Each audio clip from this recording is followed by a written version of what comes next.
So hey welcome back. আজকে কিন্তু চলে এসেছি আমরা এবিটি এর সলিউশন নিয়ে। আজকে কিন্তু আমরা করব, তোমরা এখানে দেখো এই যে টেস্ট পেপার রয়েছে এবিটি এ, সেই এবিটি এরই কিন্তু পেজ নাম্বার 18 মানে সেট নাম্বার 1 কিন্তু আমি আজকের তোমাদের পুরো সলিউশন করব, অর্থাৎ একের দাগের সবগুলো আমরা করাবো তোমাকে। একের দাগের সব এমসিকিউ, তারপরে দুয়ের দাগের সত্য মিথ্যা, তিনের দাগের শূন্যস্থান এবং চারের দাগের যতগুলো রয়েছে সব কিন্তু আমি তোমাদের আজকের এই ভিডিওতে করাবো, ঠিক আছে? ওকে। আর ক্লাস 10 এর সমস্ত অঙ্কের ভিডিও তোমরা যদি পেতে চাও, ডেসক্রিপশনে দেওয়া লিঙ্ক বা উপরে আই বাটনে ক্লিক করো, সেখানে কিন্তু আমি সব ভিডিও পুরো চ্যাপ্টার ওয়াইজ দিয়ে রেখেছি। যে চ্যাপ্টার দরকার সেই চ্যাপ্টারই কিন্তু তোমরা পেয়ে যাবে, তার প্লেলিস্ট আমি কিন্তু বানিয়ে রেখেছি, ঠিক আছে? তাহলে চলো আজকে আর একদম বেশি কথা বাড়াবো না, প্রথমেই আমরা চলে যাব টেস্ট পেপারের 18 নম্বরে। चलो भाई, देखो अब मैं क्या करता हूँ। তো দেখো আমরা স্টার্ট করে ফেলি একের দাগের যে এমসিকিউ গুলো রয়েছে। দেখো ছখানা এমসিকিউ রয়েছে, ঝটপট করে আমরা করে ফেলবো। তাহলে দেখো প্রথমেই আমরা স্টার্ট করব একের দাগের এক থেকে। তাহলে দেখো একের দাগের একে আমাদের কি বলে দিয়েছে, যদি কোনো মূলধন 10 বছরে সুদে মূলে দ্বিগুণ হয়, মানে কি সুদে আসলে দ্বিগুণ হয়, ঠিক আছে? তার মানে 10 বছরে একটা টাকা ডবল হচ্ছে, দ্বিগুণ হচ্ছে মানে কি ডবল হচ্ছে, মানে কেউ যদি ভাবো 1000 টাকা ব্যাংকে রাখে 10 বছর পর সেটা 2000 টাকা হচ্ছে। কেউ যদি ব্যাংকে 10,000 টাকা রাখে 10 বছর পরে সেটা 20,000 টাকা হচ্ছে, বোঝা গেল? তো এটাকেই বলছে সুদে মূলে দ্বিগুণ হচ্ছে। তবে বার্ষিক সুদের হার কত, ঠিক আছে? তাহলে এই যে আমি বললাম যে কেউ যদি ভাবো 1000 টাকা রাখে সে 2000 পাবে, যে 10 টাকা রাখবে সে 20 টাকা পাবে। তাহলে কে কত রাখছে আমি তো জানি না, কোনো একটা লোক 1000 টাকা রাখছে না 10 টাকা রাখছে ওসব তো আমি জানি না। তাহলে আমি ধরে নেব কত টাকা রাখছে, আমি পিটা ধরে নেব 1 টাকা। তার মানে কেউ যদি 1 টাকা রাখে, ঠিক আছে, তাহলে সে পাবে কত টাকা 10 বছর পর, টাইমটা হলো টি, মানে 10 বছর, ঠিক আছে? তাহলে সে 10 বছর পরে পাবে কত বলো? 1 টাকা জমা রাখলে তার দ্বিগুণ ডবল পাবে, মানে পাবে সে 2 টাকা। তাহলে 1 টাকা রেখে 2 টাকা পেলো, মানে ইন্টারেস্ট কত পেলো, সুদ কত পেলো, তার ইন্টারেস্ট আই বলে লিখছি, ইন্টারেস্টটা কত? তাহলে 2 হলো সুদে আসলে 2 টাকা পেয়েছে, আসলটা 1। তাহলে তাহলে বলো ইন্টারেস্ট কত হবে, 1 টাকা হবে, তাই কি না বলো? তাই না? সুদে আসলে 2 টাকা, তার মধ্যে আসল টাকাটা যদি হয় 1, তাহলে ইন্টারেস্ট কত, আরো 1 টাকা। তাহলে আমাদের কাছে জানতে চেয়েছে আর কত হবে, ঠিক আছে, সুদের হার কত হবে। তাহলে চলো আমরা তো এই সূত্রটা জানি, আই ইজুকাল টু কি পি টি আর বাই 100। তাহলে আই এর জায়গায় কত বসাবো, এই দেখো আই এর জায়গায় আমি বসাবো 1, তাই তো? তারপরে দেখবে এখানে পি এর জায়গাতে কত বসাবো, পি মানে আসল টাকাটাও 1, ইনটু টি এর জায়গায় কত বসাবো, টাইমে বসাবো 10। তারপরে আর এর জায়গায় কত বসাবো, এই আর এর মানটাই আমরা জানি না, কিন্তু আর এর জায়গায় আর বসাবো। নিচে যেমন 100 আছে 100কে টুকে দেব, বোঝা গেল তো এতদূর? চলো কাটাকুটি করি, নিচে শূন্য ওপরে শূন্য কাটবো। তাহলে আমাদের এখানে থাকছে 1, এখানে দেখো নিচে কত থাকছে 10, ওপরে দেখো 1, 1 গুণ করলে কত হয় 1, বাদ দাও। তাহলে এখানে থাকছে আর, কত থাকছে আর। এবারে আমরা কি করব খুব ভালো করে দেখবে, দেখো এইবারে এই যে দেখো দাগের নিচে রয়েছে 10, মানে 10 কি ভাগ, তাই না? 10টা তো ভাগ। তাহলে 10টা এই সাইডে চলে গেলে কি হবে, গুণ হয়ে যাবে একের সাথে, একের সাথে কি হবে, এই 10টা গুণ হয়ে যাবে। তাহলে বলো কত হচ্ছে, 1 আর 10 গুণ করলে 10 একে 10। তাহলে আমাদের আর মানে সুদের হার বা রেট অফ ইন্টারেস্ট, আর মানে কি রেট অফ ইন্টারেস্ট, কত 10%, কত সেটা 10%। তাহলে এই তো হয়ে গেল, কত নম্বর অপশানে আছে তোমরা টিক মেরে দাও। তাহলে দেখো এটা কিন্তু তোমাদের রয়েছে বি এর দাগে, বি এর দাগে টিক মেরে দেবে, বোঝা গেল? চলো আমরা দুয়ের দাগে চলে যাই। চলো দুয়ের দাগে আমাদের কি বলেছে, দুয়ের দাগের অঙ্ক কিন্তু প্রচন্ড ইম্পর্টেন্ট, বারবার তোমাদের বলে রাখছি, তোমাদের অঙ্ক বইয়ের কোষে দেখি 1.5 এর এমসিকিউ এর পার্ট খুব ভালো করে করবে, ঠিক আছে? খুব ভালো করে করবে, ওই পেজটা মাধ্যমিকের জন্য প্রচন্ড ইম্পর্টেন্ট, ঠিক আছে? তো আবারও বলছি, পেজ কোষে দেখি 1.5 এর কত এমসিকিউ এসিকিউ এর যে পার্টটা রয়েছে সেটা ভালো করে করবে। চলো 2 এর দাগে দেখো বলেই দিয়েছে x square plus bx plus c সমীকরণের বীজদ্বয় সমান হলে, তাহলে এখানে খুব ভালো করে দেখবে। হ্যাঁ, দেখো লেখা রয়েছে a x square plus b x plus c equal to 0। এবারে এ দেখো বলে দিয়েছে সমীকরণের বীজদ্বয় কি বলে দিয়েছে, সমীকরণের বীজদ্বয় সমান হলে। ঠিক আছে, এবারে সমীকরণের বীজদ্বয় কখন সমান হয়, তোমরা তো এটা সবাই জানো, যখন b square minus 4ac equal to 0 হয়। ঠিক আছে, তখনই তো সমান হয়, তাই না? তো এইটা কিন্তু তোমাদের বইতে আছে, খুব ভালো করে কিন্তু তোমরা দেখবে যে কখন শূন্যের সাথে সমান হয়, কখন শূন্যের থেকে বেশি হয়, এগুলো কিন্তু খুব ভালো করে তোমরা দেখবে। তাহলে চলো, এক্ষেত্রে আমাদের কাছে কিসের মান জানতে চেয়েছে, তাহলে দেখো আমাদের কাছে এখানে যেটা জানতে চেয়েছে সেটা হলো সি ইজুকাল টু কত হবে। দেখো যতগুলো অপশন দেওয়া রয়েছে সব জায়গায় দেওয়া রয়েছে সি ইজুকাল টু কত, তাই না? দেখো তাহলে বলো সি ইজুকাল টু কত হবে, খুব ভালো করে দেখবে। তাহলে আবার দেখো এখানে দেখো বি স্কোয়ার -4ac সমান চিহ্নের এই দিকে গেলে +4ac হয়ে যাবে, তাই তো? আচ্ছা আমি আহ, এটা যেমন আছে করলাম। এবারে দেখো আমাদের কাছে সি এর মান জানতে চেয়েছে, তাহলে 4a আর সি এর মাঝখানে কোনো চিহ্ন নেই মানে কি গুণ চিহ্ন, তাহলে 4a গুণ রয়েছে, এই সাইডে চলে আসলে কি হবে ভাগ হয়ে যাবে, আর এখানে সিটা যেমন আছে পড়ে থাকবে, ব্যাস শেষ হয়ে গেল। আচ্ছা, এই হয়ে গেল আমাদের অ্যান্সার। কত নম্বর অপশানে আছে তোমরা একবার দেখে নাও। দেখো এইটা রয়েছে তোমাদের c equal to b by 4a, sorry এখানে বি স্কোয়ার হবে, আমার একটা জিনিস ভুল হয়ে গেছে, এখানে কিন্তু বি স্কোয়ার হবে, বি স্কোয়ার বাই 4a, তাই তো? তাহলে দেখো এটা ডি এর দাগের অপশানেই রয়েছে। আচ্ছা এইটাকে আমি কোথায় পেলাম, এটা কিন্তু দেখবে তোমাদের অঙ্ক বইতেই দেখবে রয়েছে, কোষে দেখি 1.5 এর যে চ্যাপ্টার সেই চ্যাপ্টারেই দেখবে এটা কিন্তু তোমরা পেয়ে যাবে। ঠিক আছে, তো দেখো এই আমাদের হয়ে গেল। এবারে আমরা চলে যাব 2 এর দাগে, 2 এর দাগ তো হয়ে গেল, এবার আমরা 3-এর দাগে যাব। হ্যাঁ, দেখো এবারে আমরা যাব 3-এর দাগে। 3-এর দাগে দেখো বলে দিয়েছে একটা লম্ববৃত্তাকার শঙ্কুর তির্যক উচ্চতা 15, ভূমির ব্যাসের দৈর্ঘ্য কত বলে দিয়েছে 16, তাহলে পার্শ্বতলের ক্ষেত্রফল কিন্তু জানতে চেয়েছে।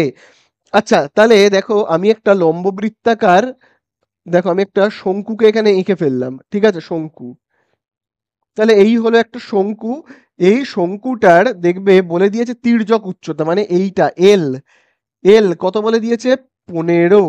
আচ্ছা এইটাকে আমরা কি বলি উচ্চতা, আর এই যে এই লাইনটাকে আমরা বলি ব্যাসার্ধ, ব্যাসার্ধকে আমরা কি দিয়ে চিহ্নিত করি আর দিয়ে। তাহলে ব্যাসটা দেখো বলে দিয়েছে কত, পুরো ব্যাসটা দেখো বলে দিয়েছে 16, তাহলে ব্যাসার্ধ কত হবে, ব্যাসের অর্ধেক হয়ে যাবে, তার মানে কি 2 দিয়ে ভাগ করলে কত হবে 8, তাই না? বোঝা গেল? তাহলে ব্যাসার্ধ 8, তির্যক উচ্চতা 15 যদি হয়, তাহলে আমাদের কাছে কি জানতে চেয়েছে পার্শ্বতলের ক্ষেত্রফল, তাই তো? আমাদের কাছে জানতে চেয়েছে কি পার্শ্বতলের ক্ষেত্রফল। ঠিক আছে, পার্শ্বতলের ক্ষেত্রফল তাহলে আমরা কি জানি পাই আর এল, তাই না? পাই আর এল, তাহলে চলো সেই সূত্রটা আমরা লিখি পাই আর এল। ঠিক আছে, দেখবে তোমাদের বইয়ে যতগুলো অপশন রয়েছে সেখানে কিন্তু পাই এর মান বসানো নেই, সব অপশানে পাই রয়েছে।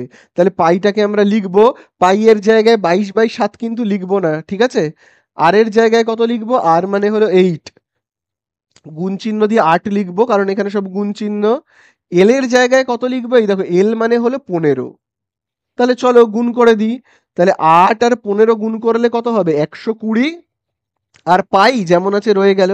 তাহলে আমার অ্যান্সার কত হলো 120 পাই, এই হয়ে গেল আমাদের অ্যান্সার। চলো কত নম্বর অপশানে আছে তোমরা দেখে নিজে নিজে একটু টিক মেরে নাও। ঠিক আছে, তাহলে এই আমাদের হয়ে গেল 3-এর দাগ।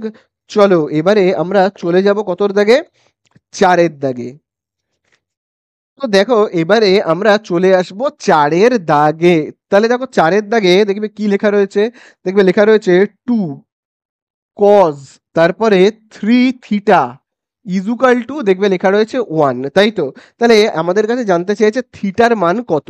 খুব ভালো করে দেখো আমরা কিরকম ভাবে করব, দেখো দুইটা এখানে গুণ রয়েছে, সমান চিহ্নের এই সাইডে চলে আসলে কি হবে, এই দিকে চলে আসলে ভাগ হয়ে যাবে, তাহলে আমরা কি লিখতে পারি এখানে? কজ 3θ যেমন আছে থাক, এক দুইটা গুণ রয়েছে, এই সাইডে চলে আসলে হয়ে যাবে ভাগ, তাই না? এইবারে তোমরা বলবে আমাকে, কি বলবে? যা আছে আমি দেখে দেখে টুকলাম। 1/2 কজ কত ডিগ্রির মান তোমরা আমাকে বলবে।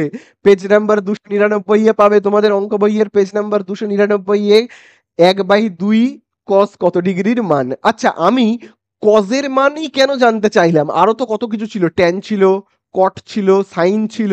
আমি কজের মান কেন জানতে চাইলাম? তার কারণ এইখানে যেহেতু কজ আছে, দেখো এখানে যেহেতু কজ আছে, সেই জন্য আমি কজেরই মান জানতে চাইছি। তাহলে তোমরা আশা করি পেরে গেছো যে 1/2 হলো কিন্তু কজ 60 ডিগ্রির মান, কজ 60 ডিগ্রির মান। তাই জন্য 1/2 এর নিচে আমি কি লিখলাম? Cos 60 degree. ঠিক আছে, চলো কাটাকুটি করি। এই সাইডে কজ, এই সাইডে কজ কেটে গেল, পড়ে থাকছে কি? 3θ ইজুকাল টু 60 ডিগ্রি। তাহলে শুধু থিটার মান জানতে চেয়েছে। দেখো তিনটা কি রয়েছে? গুণ রয়েছে থিটার সঙ্গে, তিনটা গুণ এই সাইডে চলে গেলে কি হবে? ভাগ হয়ে যাবে। তাহলে 60-র ঠিক নিচে বসে যাবে। তাহলে 60-র নিচে বসলে কত হবে? 60-কে 3 দিয়ে ভাগ করলে কত হবে? 20 ডিগ্রি। তাহলে থিটার মান আমরা কত পেলাম? 20 ডিগ্রি। শেষ হয়ে গেল আমাদের অঙ্ক। তোমরা একটু টিক মেরে নাও। ঠিক আছে, কত নম্বর অপশানে আছে? দেখো সি এর দাগে রয়েছে। চলো এটাকে মুছে দিয়ে আমরা এবারে 5-এর দাগে যাই। তো দেখো এবারে আমরা যাব কিন্তু 5-এর দাগে। 5-এর দাগের অঙ্কটা প্রচন্ড ইম্পর্টেন্ট, তোমরা কিন্তু স্টার মার্কিং করবে, প্রচন্ড ইম্পর্টেন্ট। দেখো বলে দিয়েছে ও কেন্দ্রীয় বৃত্তের, তাহলে দেখো আমি না একটা বৃত্তকে এঁকে ফেলি, যা বলবে এঁকে ফেলবো। ও কেন্দ্রীয় বৃত্ত এঁকে ফেললাম, ও কেন্দ্রীয় বৃত্ত। এবারে বলে দিয়েছে এই ও কেন্দ্রীয় বৃত্তের বহিস্থ একটা বিন্দু, তাহলে বহিস্থ একটা বিন্দু মানে বাইরে থেকে আমি একটা বিন্দু, এই দেখো বাইরে একটা বিন্দু, এই বৃত্ত তার বাইরে একটা বিন্দু, বিন্দুর নাম দেখো বলে দিয়েছে এ, তাই না? এ বিন্দু থেকে বৃত্তের ওপর অঙ্কিত স্পর্শক, তাহলে এই বিন্দু থেকে একটা স্পর্শক আঁকবো বৃত্তের ওপরে। দেখো আঁকলাম। ঠিক আছে, তাহলে এই বিন্দু থেকে বহিস্থ বি বিন্দু থেকে এই বৃত্তের উপরে দেখো একটা স্পর্শক আঁকলাম।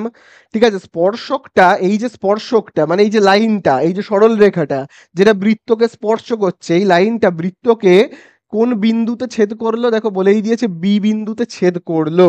ভালো কথা, বলে দিয়েছে OB5, ওবি এই দেখো ও থেকে বি কত মাপ? দেখো বলে দিয়েছে 5। তাহলে এবারে আমাদের কাছে জানতে চাইছে OA13। দেখো OA, এই দেখো ও থেকে এই যে এ পর্যন্ত এই বাহুর মাপটা দেখো বলেই দিয়েছে 13।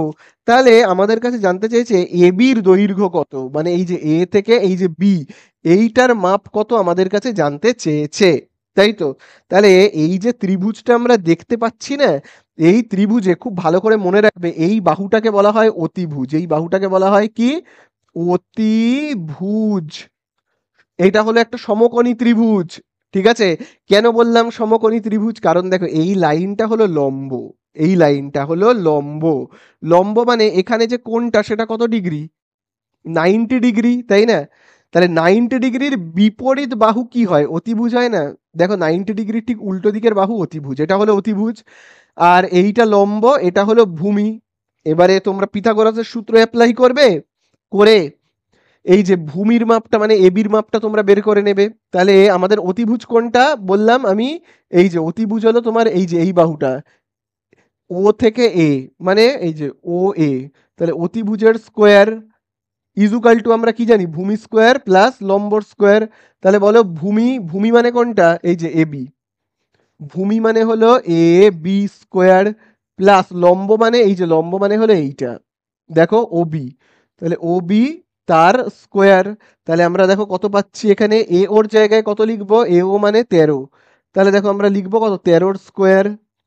এবির জায়গায় কত লিখবো? এবির মাপ আমি জানি না, এটাই তো বের করবো, তাই না? আর ওবির মাপ জানি, এই যে দেখো ওবির মাপ হলো কত? 5। তাহলে লিখবো 5-এর মাথাতে স্কোয়ার। বোঝা গেল? চলো এবারে খুব ভালো করে দেখবে। দেখো 13-র মাথাতে স্কোয়ার রয়েছে মানে 169। এবির স্কোয়ার যেমন আছে থাক। আচ্ছা এইখানে ব্র্যাকেট দেওয়ার কোনো দরকার নেই, এখানে এরকম স্কোয়ার লিখবে, ঠিক আছে? আচ্ছা 5-এর স্কোয়ার আমি কত লিখবো? 25। এবারে 25টাকে এই যে দেখো প্লাস 25কে সমান চিহ্নের এই সাইডে আনবো। আনলে -25, আর এখানে দেখো এবি স্কোয়ার যেমন আছে আছে থাক। তারপরে চলো বিয়োগ করি, 169 থেকে 25 বিয়োগ করলে 144, এবি স্কোয়ার যেমন আছে থাক। এবারে স্কোয়ারটাকে এই সাইডে পাঠাই, স্কোয়ার এই সাইডে আসলে কি হবে, রুট হয়ে যাবে। তাহলে বলো এবারে আমাদের অ্যান্সার কত হবে, এবি, এই যে 144-এর রুট কত, 12। তাহলে আমাদের এবি ইজুকাল টু কত হলো, 12। ঠিক আছে, তাহলে এই যে আমাদের এ থেকে পুরো বি, এই এবির মাপ আমরা কত পেলাম, মানে স্পর্শকের দৈর্ঘ্যটা আমরা পেলাম কত, 12। ঠিক আছে, তাহলে এই হয়ে গেল আমাদের কি অ্যান্সার। তাহলে অ্যান্সার হলো কত, 12। তোমরা ঠিক মেরে নেবে। চলো, এটা আমাদের হয়ে গেল কতটা, 5-এরটা। আশা করি বোঝা গেল। চলো 6-এর দাগে যাই। তো দেখো এবারে আমরা চলে আসবো কতর দাগে, 6-এর দাগে। তো দেখো 6-এর দাগে কি কি বলে দিয়েছে, বলেছে যদি 30, 34, 35, 36, 37, 38, 39 তথ্যগুলি থেকে 35 বাদ দেওয়া হয় তবে মধ্যমা কতটা বৃদ্ধি পাবে তার অপশন দিয়েছে। আচ্ছা, সংখ্যাগুলো আমাদের এখানে কত দিয়েছে, 30, তারপরে বলেছে 34, তারপরে বলেছে 35, তারপরে আমাদের কত বলেছে, 36, 37, 38 এবং লাস্টে বলেছে 39, এতগুলো সংখ্যা। তাহলে চলো এই এতগুলো সংখ্যার না আমরা আগে মধ্যমা বের করি, মধ্যমা। তাহলে কতগুলো সংখ্যা আছে দেখি তো, 1 2 3 4 5 6 7, 7খানা সংখ্যা আছে। কতগুলো সংখ্যা আছে, 7। বিজোড়, তাহলে বিজোড় সংখ্যা যদি হয়, এখানে কতগুলো সংখ্যা আছে, 7খানা। তাহলে n ইজুকাল টু কতগুলো সংখ্যা রয়েছে, 7, তার মানে আমরা লিখবো n ইজুকাল টু কি, 7। তাহলে যদি 7খানা সংখ্যা থাকে, 7 তো বিজোড়, তাহলে মধ্যমা কিভাবে আমরা নির্ণয় করব, তাহলে আমরা মধ্যমা কিভাবে নির্ণয় করব, n প্লাস 1/2। তাহলে n এর জায়গাতে আমরা কি লিখব, n মানে হলো কত, 7, 7 যোগ 1/2, তাহলে হচ্ছে কত, 7 আর 1 যোগ করলে 8, 8কে 2 দিয়ে ভাগ করলে কত হবে, 4। 4তম সংখ্যা, 4তম সংখ্যা। তাহলে 4তম সংখ্যাটা কত, দেখো এই প্রথম সংখ্যা, দ্বিতীয়, তৃতীয়, এই হলো 4তম, চতুর্থ সংখ্যা হলো এইটা, কত, 36। বোঝা গেল। তাহলে এই গেল যতগুলো সংখ্যা আমাদের বলে দিয়েছিল তাদের মধ্যমা আমি নির্ণয় করলাম। এইবারে আমাদের কাছে বলেছে যদি 35 সংখ্যাটা না থাকতো, যদি এই যে 35 নাম্বার, এই যে এই সংখ্যাটা যদি না থাকে, তাহলে মধ্যমা কত বৃদ্ধি পাবে। তাহলে বলেছে এই সংখ্যাটা যদি না থাকে, তাহলে আমি এই জায়গাটা মুছেই দিচ্ছি, ভেবে নিচ্ছি 35টা আর নেই। তাহলে এবারে আমার কাছে কতগুলো সংখ্যা, কতগুলো সংখ্যা বলো, এই যে তাহলে আমার কাছে এখন রয়েছে একটা সংখ্যা, দুটো, তিনটে, চারটে, 5, 6টা। তাহলে এখন আমার n ইজুকাল টু কত, 6। তাহলে চলো মধ্যমা বের করি আমরা। মধ্যমা এবারে কিভাবে নির্ণয় করব, n যদি কোনো জোড় সংখ্যা হয়, n যদি কোনো জোড় সংখ্যা হয়, তাহলে মধ্যমা কি করে নির্ণয় করতে হয়, তখন আমাদের এই সূত্রটা অ্যাপ্লাই করতে হয়, তাই কি না, তখন আমাদের এই সূত্রটা করতে হয়। এই সূত্রটায় আমরা মধ্যমা কখন নির্ণয় করি, যখন n জোড় সংখ্যা হয়। আর n যদি বিজোড় হয়, n যদি বিজোড় হয়, তাহলে আমরা এই সূত্রটায় অঙ্ক করি। তাহলে চলো দেখো এখানে কত হচ্ছে, n এর জায়গাতে কত বসাবো, n 6, মানে 6টা সংখ্যা আছে, তাই তো n এর জায়গাতে আমি কত বসাবো, 6। তাহলে এখানে আমরা পাচ্ছি কত, এবারে দেখো আমরা মুখে মুখে করবো, হ্যাঁ, 6কে 2 দিয়ে ভাগ করলে কত হয়, হয় 3, তাই না, 3তম সংখ্যা, 3তম সংখ্যা মানে তৃতীয় সংখ্যা যোগ। আবার এই দিকে দেখবে, এই যে দেখো 6কে 2 দিয়ে ভাগ করলে কত হয়, 6কে 2 দিয়ে ভাগ করলে হয় 3, তার সাথে এই 1কে যোগ করব, 1কে যোগ করলে কত হবে, 4তম সংখ্যা। তাহলে আমার 4তম সংখ্যাটা কত হচ্ছে দেখি তো, 4তম সংখ্যাটা, তাহলে দেখি আমাদের 4তম সংখ্যা, 3তম সংখ্যাটা কত হচ্ছে। তাহলে দেখো 3তম সংখ্যাটা কত হচ্ছে, মানে তৃতীয় সংখ্যাটা, খুব ভালো করে দেখবে, এই দেখো প্রথম, দ্বিতীয়, তৃতীয় হলো এই যে 36টা হলো তৃতীয়, এই যে তৃতীয় সংখ্যাটা হলো আমার কত, 36 যোগ। এবারে দেখো বলে দিয়েছে 4তম সংখ্যা, তাহলে এই হলো প্রথম, দ্বিতীয়, তৃতীয়, এই হলো চতুর্থ, চতুর্থ হলো কে, 37, কে 37। তাহলে আমরা এবারে পাশে করছি অঙ্কটাকে, হ্যাঁ, পাশাপাশি করছি। দেখো 1/2, তারপরে দেখো এখানে কোনো চিহ্ন নেই, তার মানে কি গুণ চিহ্ন দেব। তাহলে চলো 36 আর 36, 72, 73, তাই না? তাহলে আমরা যদি এটাকে ভাগ করি কত হবে, এই যে 2 দিয়ে, 2 1 2, 2 দিয়ে আমি যদি এই যে 73কে ভাগ করি তাহলে কত হবে? 73কে 2 দিয়ে ভাগ করলে হবে 2 3 6, 1 13, 2 6 12, 1 দশমিক দিয়ে 0, তাহলে এখানে কত হচ্ছে 2 5 10, কত পাচ্ছি আমরা? 36.5। কত পাচ্ছি? 36.5। ঠিক আছে, বোঝা গেল? তাহলে দেখো এবারে খুব ভালো করে, আমাদের কাছে প্রথমে যে সংখ্যাগুলো দিয়ে দিয়েছিল, তখন আমরা যখন যখন আমরা 35কে বাদ দিইনি তখন আমাদের মধ্যমা হয়েছিল 36। আর যখন আমরা 35কে বাদ দিয়েছি তখন আমাদের মধ্যমা হয়েছে কত? তখন আমাদের মধ্যমা হয়েছে 36.5। আবারও বলছি, 35 বাদ দেওয়ার পরে মধ্যমা আমাদের হয়েছে 36.5। আর যখন আমরা 35কে বাদ দিইনি, যখন আমরা 35কে বাদ দিইনি তখন মধ্যমা হয়েছিল এইটা 36। তাহলে আগে ছিল 36, এখন হয়েছে 36.5। মধ্যমাটা বেড়ে গেছে, কতটা বেড়েছে এটাই জানতে চেয়েছে। তো আমরা কি করব? আগে ছিল 36, এখন হয়ে গেছে 36.5। তাহলে 36.5 থেকে আমি বিয়োগ করব 36কে, তাহলে হয়ে যাবে কত? 0.5। তাহলে এইটুকুনি মধ্যমা আমাদের বৃদ্ধি পেয়েছে, তাই না? এইটুকুনি মধ্যমা বৃদ্ধি পেয়েছে, এটাই হয়ে গেল আমাদের অ্যান্সার। 35 বাদ দেওয়ার পরে আমাদের মধ্যমাটা হয়েছে এইটা, তাহলে কতটা বেড়ে গেল আগের থেকে? 0.5, তাই না? তাহলে হয়ে গেল আমাদের একের দাগের গুলো শেষ। চলে যাব শূন্যস্থানে। তো দেখো এবারে আমরা কিন্তু করব 2 এর দাগের শূন্যস্থান। তাহলে দেখো 2 এর দাগের শূন্যস্থানে কি বলে দিয়েছে? 2p টাকার t/2 বছরে বার্ষিক 2r/3% হার সরল সুদে সবৃদ্ধি মূল হবে 2p প্লাস একটা শূন্যস্থান দিয়েছে। তাহলে সরল সুদ, তাহলে আমাকে কোন সূত্রে অঙ্ক করতে হবে? i is equal two PTR/100। এবারে আই মানে কি? ইন্টারেস্ট। তাহলে দেখো আমি এখানে লিখছি আই মানে ইন্টারেস্ট। এখানে বলেই দিয়েছে ইন্টারেস্ট কত, কিচ্ছু বলেনি। আচ্ছা, এখানে পি মানে কি? আসল টাকা। তাহলে আসল টাকাটা কিন্তু বইয়ের মধ্যে বলে দিয়েছে 2p। তারপরে দেখো আমরা টাইম, টাইমটা দেখো বইয়ের মধ্যে বলে দিয়েছে t/2। কত বলে দিয়েছে? t/2।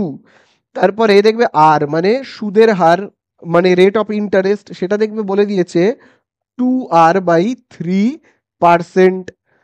ঠিক আছে, তাহলে আমাদেরকে বের করতে হবে আইটা। তাহলে চলো আমরা আই বের করি। তাহলে দেখো খুব ভালো করে দেখবে, আই এর জায়গাতে আমরা আই লিখবো কারণ আই এর মান জানি না। পি মানে আসল, আসলের জায়গায় কি লিখবো? আসল বলেছে 2p। তাহলে আমি চলো এখানে দেখো লিখবো 2p। এখানে গুণ চিহ্ন, কোনো চিহ্ন নেই মানে গুণ চিহ্ন। তারপর দেখো টি রয়েছে, টি মানে টাইম। দেখো এখানে টাইম কত বলে দিয়েছে? টাইম দেখো বলে দিয়েছে t/2, তাই না? কি বলে দিয়েছে? t/2। তারপর দেখো এখানে রয়েছে আর, আর এর জায়গায় আমি কত লিখবো? গুণ চিহ্ন দিয়ে। আর মানে এই যে দেখো, আর মানে হলো এইটা, কি লিখবো? 2r/3। বোঝা গেল? আচ্ছা, নিচে 100 রয়েছে, তাহলে আমি দেখো নিচে একটা দাগ কাটবো, কেটে এখানে কত লিখবো? 100। বোঝা গেল তো? তাহলে চলো এবারে আমরা কাটাকুটি করি, তাহলেই হয়ে যাবে। দেখো 2 আর এই 2 কেটে গেল, তাহলে আমাদের এখানে থাকছে কত? 2 আর 2 কেটে গেলে আমাদের এখানে থাকছে যেটা, সেটা হলো এই দেখো পি থাকছে, টি থাকছে, আর থাকছে। আর এখানে থাকছে কত? 2/3 থাকছে, তাই তো? তাহলে আমরা এখানে কত লিখবো? 2/3 থাকছে। আর লেটারগুলো কি? পি, টি আর আর। তাহলে আমরা এখানে লিখবো, দেখো এখানে আমরা লিখবো পি, টি, আর। নিচে 100 যেমন আছে থাক। ঠিক আছে, চলো এবারে আবার আমরা কাটাকুটি করব। সেটা কি দিয়ে? এই যে দেখো 2 আর এখানে দেখো কত রয়েছে? 100। তো 100-র নিচে কিছু নেই মানে কি? 1। তাহলে আমরা এইভাবে লিখতে পারি তো ব্যাপারটাকে? খুব ভালো করে দেখো এবারে আমরা কিভাবে লিখবো। 2/3 যেমন আছে আছে, এইটা যেমন আছে আমি লিখছি পি, টি, আর। আচ্ছা, এবারে এই অংশটাকে আমি কি করব? এই যে 100/1টা দেখো একটা দাগের নিচে রয়েছে, দেখো এই দাগের নিচে রয়েছে না, এই যে দেখো এই দাগের দেখো নিচে রয়েছে 100, তাহলে 100টা কি ভাগ, আর ভাগ থাকলে আমরা কি করি গুণ চিহ্ন দিয়ে উল্টে লিখি। তাহলে আমরা লিখবো কত 100/1 কে উল্টে লিখলে হবে 1/100, তাহলেই তো হয়ে গেল, তাই না? কাটাকুটি করি, 2 1 কে 2, 100কে কাটলে কত হবে 50। তাহলে আই ইজুগাল টু আমরা কত পাচ্ছি 3 আর 50 গুণ করলে কত 150, আর উপরে থাকছে কত পি টি আর। তাহলে আমাদের এই তো ইন্টারেস্ট হয়ে গেল কত, ইন্টারেস্ট আমাদের হয়ে গেল এই যে দেখো পিটিআর বাই 150, ঠিক আছে? তাহলে ওই যে শূন্যস্থান আছে, ওই শূন্যস্থানে আমরা কি লিখবো দেখবে শূন্যস্থানে রয়েছে দেখবে 2p প্লাস একটা শূন্যস্থান, ওই শূন্যস্থানে এইটা লিখতে হবে, ঠিক আছে? তাহলে এই আমাদের হয়ে গেল। চলো আমরা দুয়েরটায় যাই, এবারে দুয়ের দাগের একেরটা তো হয়ে গেল, এবার দুয়েরটায় যাব। তো দেখো এবারে আমরা আসবো কতটায় দুয়েরটায়। তো দেখো দুয়ের দাগে বলে দিয়েছে একটা দ্বিঘাত সমীকরণের দুটি বীজই এক হলে সমীকরণটি হবে। তাহলে দেখো এখানে বলে দিয়েছে একটা দ্বিঘাত সমীকরণ, সেই কথাটা কিন্তু খুব ইম্পর্ট্যান্ট, একটা দ্বিঘাত সমীকরণ এবং সমীকরণটা হবে ড্যাশ। তাহলে দ্বিঘাত সমীকরণ কত হবে আমার কাছে জানতে চেয়েছে। একটা দ্বিঘাত সমীকরণ আছে যার দুটো বীজ আছে, তো একটা বীজ আমি ধরে নিচ্ছি ভাবো আলফা, আরেকটা বীজ আমি ধরে নিচ্ছি বিটা, এবং দুটো বীজের মান বলে দিয়েছে 1 করে, বসালাম 1। এবারে সমীকরণটা কি হবে, তাহলে দ্বিঘাত সমীকরণ কত হবে আমার কাছে জানতে চেয়েছে। তাহলে দ্বিঘাত সমীকরণ গঠন করবার সূত্র কি, দ্বিঘাত সমীকরণ কিভাবে গঠন করতে হয় তোমরা জানো সবাই, এক্স স্কোয়ার মাইনাস, তারপরে আমরা কি জানি বীজদ্বয়ের যোগফল, বীজদ্বয়ের সমষ্টি, যেটাকে আমরা লিখি বীজদ্বয়ের সমষ্টি, ঠিক আছে? সাথে আবার এক্স প্লাস বীজদ্বয়ের গুণফল, গুণফল বীজদ্বয়ের গুণফল ইজুকাল টু 0, তাই কি না? তাহলে আমাদের এখানে কত হচ্ছে আমরা একটু দেখি, দেখো খুব ভালো করে। তাহলে দেখো আমরা এখানে কি লিখবো, এই যে দেখো এক্স স্কোয়ারের জায়গায় এক্স স্কোয়ার মাইনাস বীজদ্বয়ের সমষ্টি, তাহলে বীজ দুটো কি কি রয়েছে আলফা আর বিটা। তাহলে দেখো আমি এইখানে এরকম ভাবে লিখছি আলফা, এই যে দেখো আলফা প্লাস এই যে দেখো বিটা, এই তো দুটো বীজ। তারপরে দেখো এক্স প্লাস বীজদ্বয়ের গুণফল, তাহলে দেখো বীজগুলো কি কি আলফা ইনটু বিটা, বোঝা গেল? তাহলে এবারে আমাদের এখানে কত হচ্ছে মান বসাই, চলো মান বসালে দেখো হচ্ছে আলফার জায়গায় কত বসাবো 1, বিটার জায়গায় 1 বসাবো, ঠিক আছে? 1 প্লাস 1, ঠিক আছে? এক্স যেমন আছে লিখে দিলাম, আবার দেখো আলফার জায়গায় বসাবো 1 গুণ চিহ্ন, বিটার জায়গায় বসাবো 1।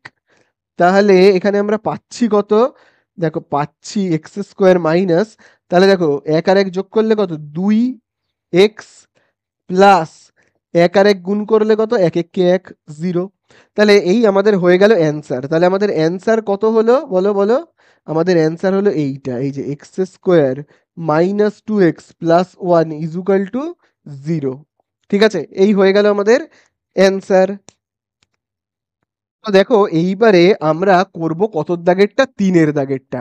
তো দেখো 3-এর দাগে কি বলে দিয়েছে, বলে দিয়েছে খুব ভালো করে দেখবে, দেখো বলে দিয়েছে কজ, তারপরে মাথায় দেখবে রয়েছে স্কোয়ার থিটা, তারপরে মাইনাস দেখবে রয়েছে sine square theta equal to p/2 হলে আমাদের কাছে জানতে চেয়েছে cos to the power 4 theta minus sine to the power 4 থিটার মান কত। আচ্ছা তাহলে এইটার মান আমাদের কাছে বলে দিয়েছে, তাহলে এইটা আমাদের এখন কোনো কাজে লাগবে না, আমাদের যেটা কাজে লাগবে সেটা হলো যেটা আমাদের কাছে জানতে চেয়েছে কি cos to the power 4 theta minus sine to the power 4, sorry sine to the power 4 থিটার মান আমাদের কাছে জানতে চেয়েছে। তাহলে চলো আমরা কি করব প্রথমেই, এই যে দেখো এখানে দেখো 4 রয়েছে, তাহলে পাওয়ারে 4 থাকলে আমরা এইভাবে লিখবো 2 ব্র্যাকেট দিয়ে আবার বাইরে 2, আবার দেখো সাইনেরও দেখো পাওয়ারে দেখো কত রয়েছে 4, তাহলে আমি এইভাবে লিখবো 2, আবার এইখানেও লিখবো 2। তাহলে কার সূত্রে ভাঙবো, এ স্কোয়ার মাইনাস বি স্কোয়ার, এই ব্র্যাকেটের ভেতরে যেটা রয়েছে সেটা এ, আর এই ব্র্যাকেটের ভেতরে যেটা রয়েছে সেটা কি বি। তাহলে এ স্কোয়ার মাইনাস বি স্কোয়ারের সূত্রে ভাঙলে কি হবে বলো? এ স্কোয়ার মাইনাস বি স্কোয়ার সূত্র মনে আছে? এ স্কোয়ার মাইনাস বি স্কোয়ারের সূত্র হলো এ plus B A minus B, A plus B A minus B. তাহলে এইটা হলো তোমার এ, আর এইটা হলো কি বি। তাহলে দেখো রয়েছে এ প্লাস বি, তাহলে আমি কি লিখবো? এ মানে কি লিখবো? এ মানে এইটা। তাহলে এই হলো এ, প্লাস বি মানে কি লিখবো? এই যে এইটা, সাইন স্কোয়ার থিটা। তারপরে দেখো আমরা কি লিখবো, বলে দিয়েছে এ মাইনাস বি, তাহলে আবার দেখো cause square theta minus sine square theta. বোঝা গেল? তাহলে এইবারে এই সূত্রটা তোমাদের আশা করি মনে আছে। সেটা হলো এই যে এই সূত্রটা কিন্তু তোমরা মনে রাখবে। কি সেই সূত্রটা? Sine square theta plus cos square theta equal to 1। মনে আছে এই সূত্রটা? দেখবে আমি তোমাদের ত্রিকোণমিতিতে করিয়েছিলাম। এই যে sign square theta plus cos square theta সমান সমান কত? 1। তাহলে এইখানেও দেখো, এই যে দেখো sine square theta plus cos square theta, দেখো sine square theta plus cos square থিটার জায়গায় আমি কত লিখবো? লিখবো 1, তাই না? 1 বলে লিখবো। এখানে গুণ চিহ্ন আছে, গুণ চিহ্ন দেব। Cos square theta minus sine square থিটার জায়গায় কত লিখবো সেটা বইয়ের মধ্যে বলেই দিয়েছে। দেখো এই যে দেখো, cos square theta minus sine square theta equal to কত? Pi by two. তাহলে এইটার জায়গায় আমি কত লিখবো? লিখবো পি বাই টু। তাহলে একের সাথে পি বাই টু গুণ করলে কত হবে? পি বাই টু হবে। তাহলে এই তো হয়ে গেল আমাদের অ্যান্সার। ঠিক আছে? তাহলে এই অঙ্কটা করার জন্য এই সূত্রটা কিন্তু প্রচন্ড গুরুত্বপূর্ণ। এটা কিন্তু খুব ভালো করে তোমরা দেখে নেবে। ঠিক আছে? তো দেখো এইবারে আমরা চলে আসবো 2 এর দাগের 4-এ। তো দেখো 2 এর দাগের 4-এ কি বলে দিয়েছে? একটি বৃত্তের অন্তস্থ বিন্দু থেকে বৃত্তের ওপর অঙ্কিত স্পর্শকের সংখ্যা হবে। তাহলে দেখো এই হলো একটা বৃত্ত, তার বলে দিয়েছে অন্তস্থ মানে ভেতরে একটা বিন্দু থাকতে হবে। সেটা এখানে থাকতে পারে, অথবা এখানেও থাকতে পারে, অথবা এইখানেও থাকতে পারে, যেখানে ইচ্ছে অন্তস্থ মানে কি ভেতরে একটা বিন্দু থাকতে হবে। এবং সেই বিন্দু থেকে দেখো বলে দিয়েছে, আবারও বলছি, একটি বৃত্তের অন্তস্থ বিন্দু থেকে বৃত্তের ওপর অঙ্কিত স্পর্শকের সংখ্যা হবে। তাহলে এখান থেকে তুমি যদি কোনো স্পর্শক মানে এখান থেকে যদি কোনো লাইন কাটো, তাহলে এই বিন্দুর ওপর দিয়ে অন্তস্থ কোনো বিন্দুর ওপর দিয়ে যদি কোনো লাইন যায়, তাহলে এই লাইনটা কি কোনো স্পর্শক হচ্ছে? এই লাইনটা কোনো বৃত্তের কি স্পর্শক হচ্ছে? হচ্ছে না। তাহলে দেখো বৃত্তের ভেতরে মানে অন্তস্থ কোনো বিন্দু থেকে যদি কোনো কি বলেছে অন্তস্থ বিন্দু থেকে ওই বৃত্তটির ওপর স্পর্শক আঁকা সম্ভব নয়। তাহলে স্পর্শকের সংখ্যা কত হবে? স্পর্শক হবে কিন্তু 0। কিন্তু বৃত্তের যদি এইখান থেকে বাইরে থেকে যদি কোনো বিন্দু নেওয়া যায়, ভাবো বাইরে থেকে একটা বিন্দু নেওয়া হলো, বহিস্থ কোনো বিন্দু, ভাবো বহিস্থ কোনো একটা বিন্দু, ভাবো এইখানে একটা বিন্দু নেওয়া হলো, এই বিন্দু থেকে কিন্তু স্পর্শক আঁকা যায়। দেখো এই দেখো স্পর্শক আঁকা গেল। তাহলে বহিস্থ বিন্দু থেকে স্পর্শক আঁকা যায়, ভেতরের কোনো বিন্দু থেকে স্পর্শক আঁকা যায় না। তুমি যাই কাটো না কেন স্পর্শক হচ্ছে না, তাই না? তাহলে অন্তস্থ বিন্দু থেকে স্পর্শকের সংখ্যা কত হবে? 0। কোনো স্পর্শক হবে না, শূন্য। ঠিক আছে? চলো এই আমাদের হয়ে গেল 4-এর দাগ। এইবারে আমরা করব 5-এর দাগেরটা। দেখো 5-এর দাগে আমাদেরকে কি বলেছে? 5-এর দাগে বলেছে দুটি নিরেট গোলকের আয়তনের অনুপাত 1:27 হলে তাদের বক্রতলের ক্ষেত্রফলের অনুপাত কত? প্রচন্ড ইম্পর্টেন্ট, স্টার মার্কিং করবে, কারণ বলেছি পরিমিতির অঙ্কে অনুপাত থাকলে সেটা খুব ইম্পর্টেন্ট অঙ্ক হয়। তাহলে দেখো দুটো গোলক রয়েছে, ভাবো দুটো এরকম বল রয়েছে। আচ্ছা, তাদের আয়তনের অনুপাত কত বলে দিয়েছে? 1:27। তার মানে এইটার আয়তন ধরে নিচ্ছি 1, আর এইটার আয়তন ধরে নিচ্ছি 27। তাহলে আমি দেখো এইখানে লিখছি 1 বলে। আচ্ছা 1 আমি কি লিখলাম? এই গোলকটার আয়তন, তাই কি না?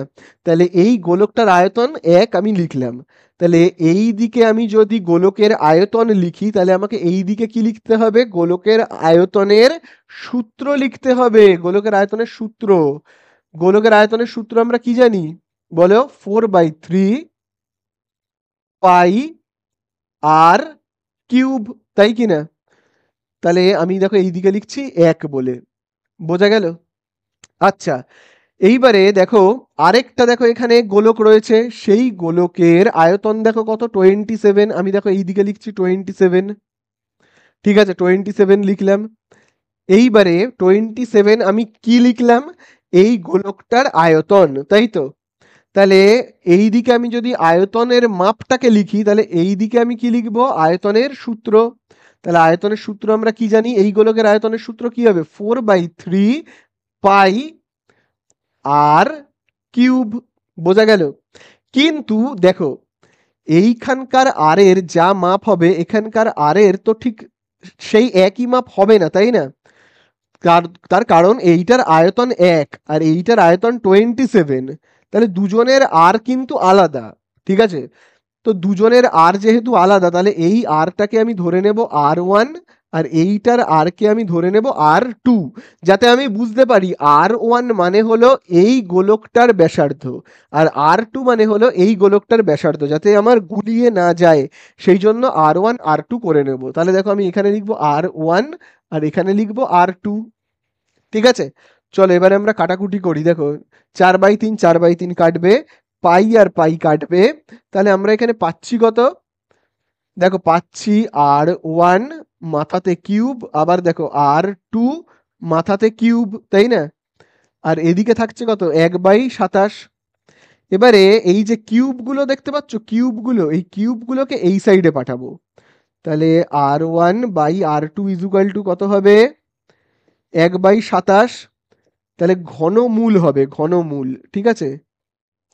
তাহলে বলো একের কিউব কত হয়, দেখো আমি দেখো এখানে লিখছি R1/R2 কত হবে, তাহলে একের ঘনমূল হবে 1 আর 27-এর ঘনমূল কত হবে, 3 হবে, তার কারণ 3-এর কিউব হলো কত, 3-এর কিউব হলো 27।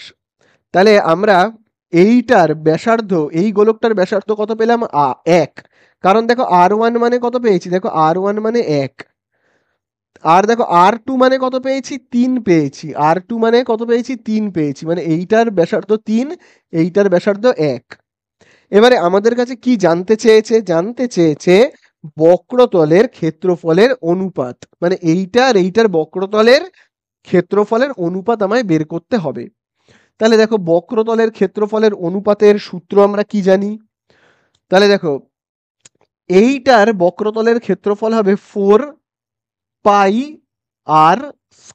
ঠিক আছে? বক্রতলের ক্ষেত্রফল বের করবার সূত্র হলো 4πr², ইস টু এইটার বক্রতলের ক্ষেত্রফল কি হবে, এই গোলকটার বক্রতলের ক্ষেত্রফল 4πr², তাই না? এবার আরটাকে আমাকে তো আলাদা করতে হবে, এই আরটা, এই যে এইটার আর, তাহলে আমাকে এখানে R1 দিতে হবে আর এখানকার আরটাকে R2 দিয়ে চিহ্নিত করা হচ্ছে, তাই না? তাহলে দেখো দুদিক থেকে কি কি কাটবে, এই যে দেখো কাটবে, দুদিকে যেগুলো মিল আছে আমরা কেটে দিই। তাহলে দেখো এই যে 4 আর 4 কাটবে, পাই আর পাই কাটবে। তাহলে R1 এর জায়গায় আমরা কত বসাবো, এই যে দেখো R1 এর জায়গায় 1 বসাবো, 1। মাথায় কি রয়েছে, স্কোয়ার, এখানে স্কোয়ার দেবো, ইস টু R2 এর জায়গায় কত বসাবো, এই যে দেখো R2 এর মান হলো কত, 3। মাথায় কি রয়েছে, স্কোয়ার দেবো। তাহলে 1 এর স্কোয়ার কত, 1। আচ্ছা 3 এর স্কোয়ার কত হবে, 9। তাহলে এই তো হয়ে গেল আমাদের অঙ্ক শেষ। তাহলে আমাদের বক্রতলের ক্ষেত্রফলের অনুপাত কত হলো, হলো 1:9। তাহলে এই হয়ে গেল আমাদের অ্যান্সার, ঠিক আছে?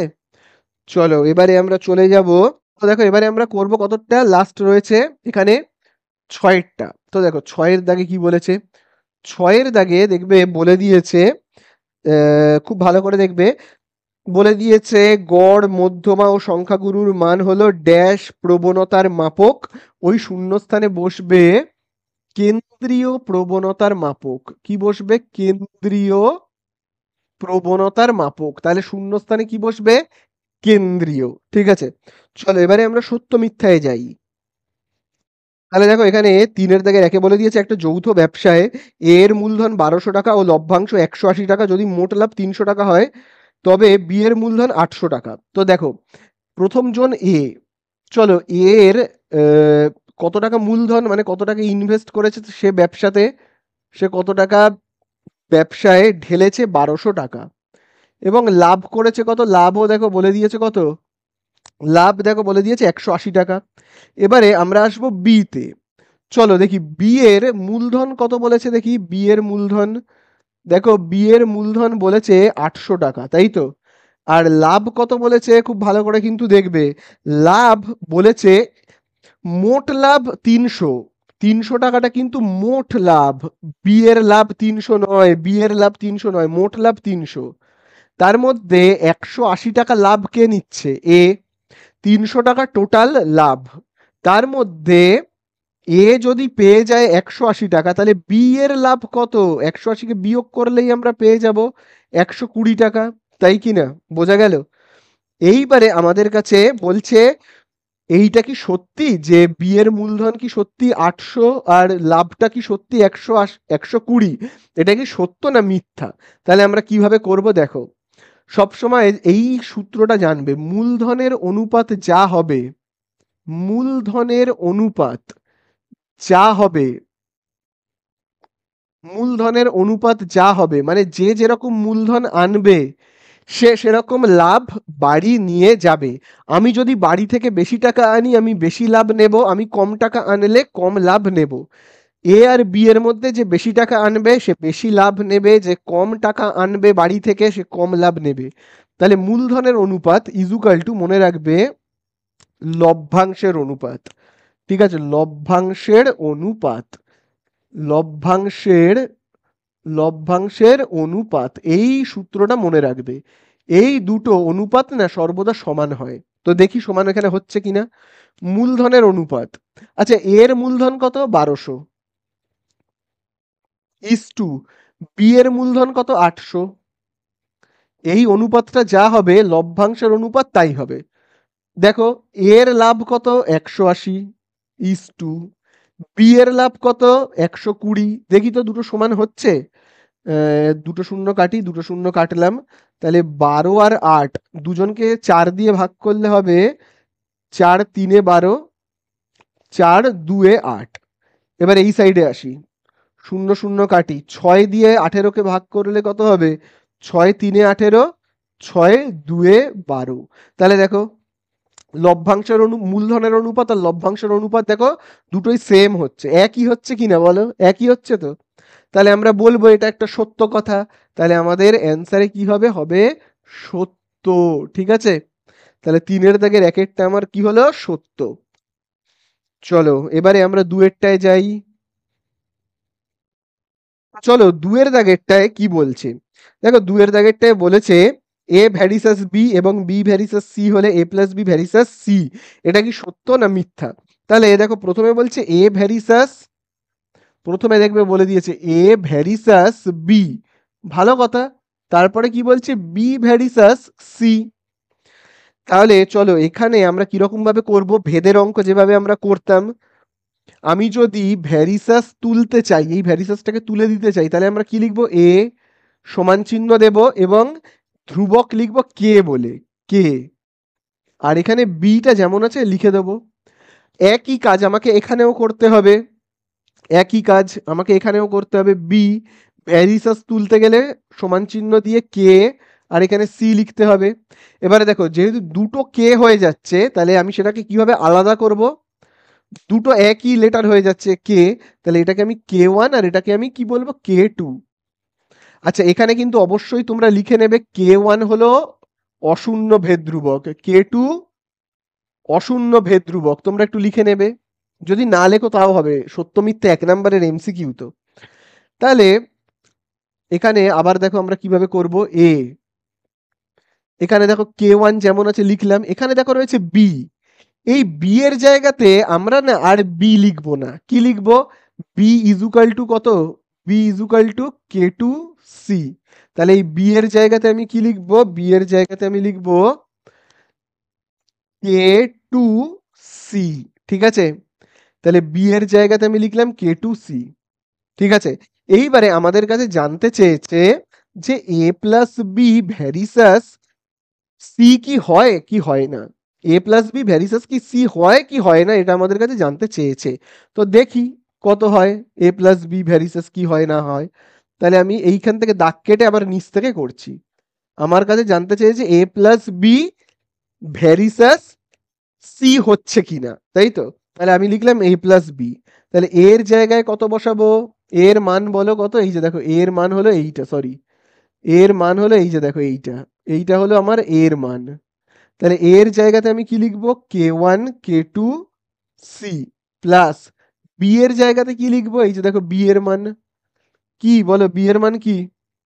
বি এর মান আমার রয়েছে, আমি এইখানে করি, পাশে করি। তাহলে এর জায়গাতে আমি কত বসাবো? এর মানটা হলো k1 k2 c প্লাস এখানে বি রয়েছে, বি এর জায়গাতে আমি কত বসাবো? বি এর মান দেখবে এখানে রয়েছে k2 c। তাহলে আবার দেখো আমি এটা এখানে লিখছি।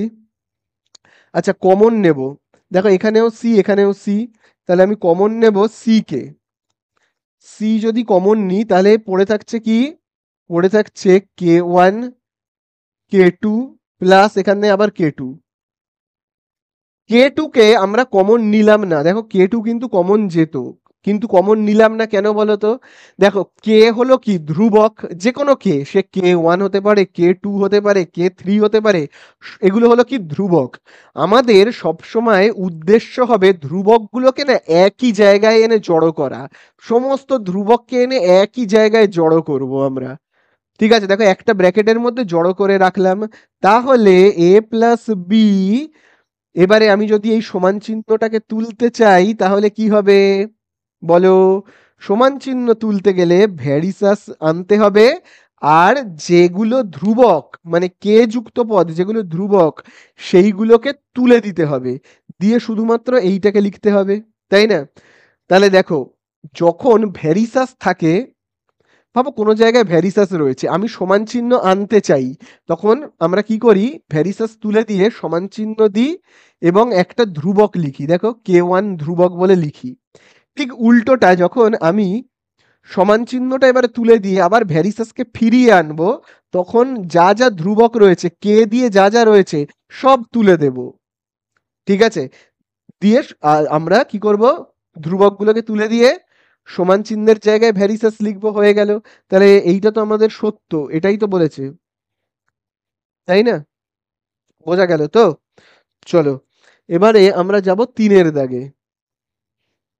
তো দেখো এবারে আমরা চলে আসবো কত? তিনের দাগের তিনে। তো দেখো তিনের দাগের তিনে কি বলে দিয়েছে? অর্ধবৃত্ত অপেক্ষা বৃহত্তর বৃত্তাংশস্থ কোণ স্থূল কোণ। তো এইটা হবে তিনের দাগেরটা হবে মিথ্যা, ঠিক আছে? তিনের দাগেরটা হবে মিথ্যা। চলো এবারে আমরা চলে যাব চারের দাগে। দেখো চারের দাগে বলেছে একটা ত্রিভুজের তিনটে বাহুর দৈর্ঘ্য সাইন থিটা কস থিটা ও 1 হলে ত্রিভুজটি একটি সমকোণী ত্রিভুজ। তাহলে দেখো একটা ত্রিভুজ আছে, তো আমি ত্রিভুজটাকে আঁকি, এরকম একটা ত্রিভুজ বলেছে, এটা কি সমকোণী ত্রিভুজ হবে কি হবে না? বইয়ে বলছে সমকোণী ত্রিভুজ, আমি দেখি না সমকোণী ত্রিভুজ কিনা, যদি হয় তাহলে সত্য, নইলে মিথ্যা। চলো আমি তাহলে এরকম একটা ত্রিভুজ আঁকি। আচ্ছা, বলে দিয়েছে তিনটে বাহু, একটা বাহুর নাম হলো সাইন থিটা, একটা বাহু হলো সাইন থিটা, আরেকটা বাহু হলো কস থিটা, ঠিক আছে? তাহলে এই বাহুটা হলো কি আমার সাইন থিটা, এই বাহুটা কস থিটা। তোমরা চাইলে উল্টে পাল্টে নিতে পারো, এইটাকে কস আর এইটাকে সাইনও দিতে পারো। তাহলে বলছে এইটা, এই যে অতিভুজটা এক, ঠিক আছে? তো দেখি সত্যি কি এক হচ্ছে না হচ্ছে না। তাহলে আমরা পিথাগোরাসের সূত্র কি জানি বলো? যে অতিভুজের স্কোয়ার সমান সমান কি জানি? লম্ব স্কোয়ার প্লাস ভূমি স্কোয়ার, বা ভূমি স্কোয়ার প্লাস লম্ব স্কোয়ার, যা ইচ্ছা। তো আমি আগে লিখি লম্বর স্কোয়ার, লম্ব, আমরা কি জানি? লম্বর স্কোয়ার প্লাস ভূমির স্কোয়ার, ভূমির স্কোয়ার ইজুকাল টু আমরা কি পাই? অতিভুজের স্কোয়ার, তাই তো? তাহলে চলো দেখি লম্বর জায়গাতে আমি কি বসাবো বলো? লম্বের জায়গাতে, এই যে লম্বর জায়গাতে আমি বসাচ্ছি সাইন। আচ্ছা, যেহেতু থিটা, যেহেতু এখানে স্কোয়ার আছে বলে আমাকে এখানে স্কোয়ার বসাতে হবে। ভূমির জায়গাতে আমি কি লিখবো? কজ, যেহেতু এখানে স্কোয়ার আছে আমার স্কোয়ার বসাতে হবে। তাহলে এই যে দেখো লম্বর স্কোয়ার প্লাস ভূমির স্কোয়ার, ঠিক আছে, ইজুকাল টু, তাহলে বলো এবারে কত হবে? খুব ভালো করে দেখবে, তোমরা তো এই সূত্রটা জানোই সবাই, এই সূত্রটা মনে আছে? Sine square theta plus cos square theta equal to 1, মনে আছে? ত্রিকোণমিতির সেই জিনিসটাই তো হচ্ছে, দেখো sine square theta plus cos square theta equal to কত? 1।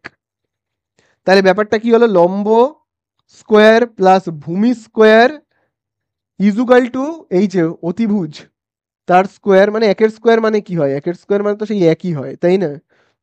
তাহলে ব্যাপারটা কি দাঁড়ালো, এই যে লম্বর স্কোয়ার প্লাস ভূমির স্কোয়ার সমান সমান অতিভুজ এক হচ্ছে। তাহলে বইয়েও তো তাই বলেছে অতিভুজ এক হবে। তাহলে এইটা হলো কি সত্য কথা। ঠিক আছে, চলো এই আমাদের হয়ে গেল কতটা, 4। এবারে চলে যাব 5-এ। দেখো এবারে আমরা করব 5-এর দাগেরটা। 5-এর দাগে বলে দিয়েছে কোন গোলকের ব্যাসার্ধ দ্বিগুণ করলে তার আয়তন দ্বিগুণ হবে। তো চলো দেখি যে ব্যাসার্ধ দ্বিগুণ করলে আয়তন সত্যি দ্বিগুণ হয় কিনা। তো ভাবো এই একটা গোলক, তো গোলকের ভাবো ব্যাসার্ধটা আর, এবারে বলছে যদি ব্যাসার্ধটাকে দ্বিগুণ করা হয় মানে আরটাকে 2r করা হয়, তাহলে আয়তনটা কেমন হবে, সেটাও কি দ্বিগুণ হবে দেখি।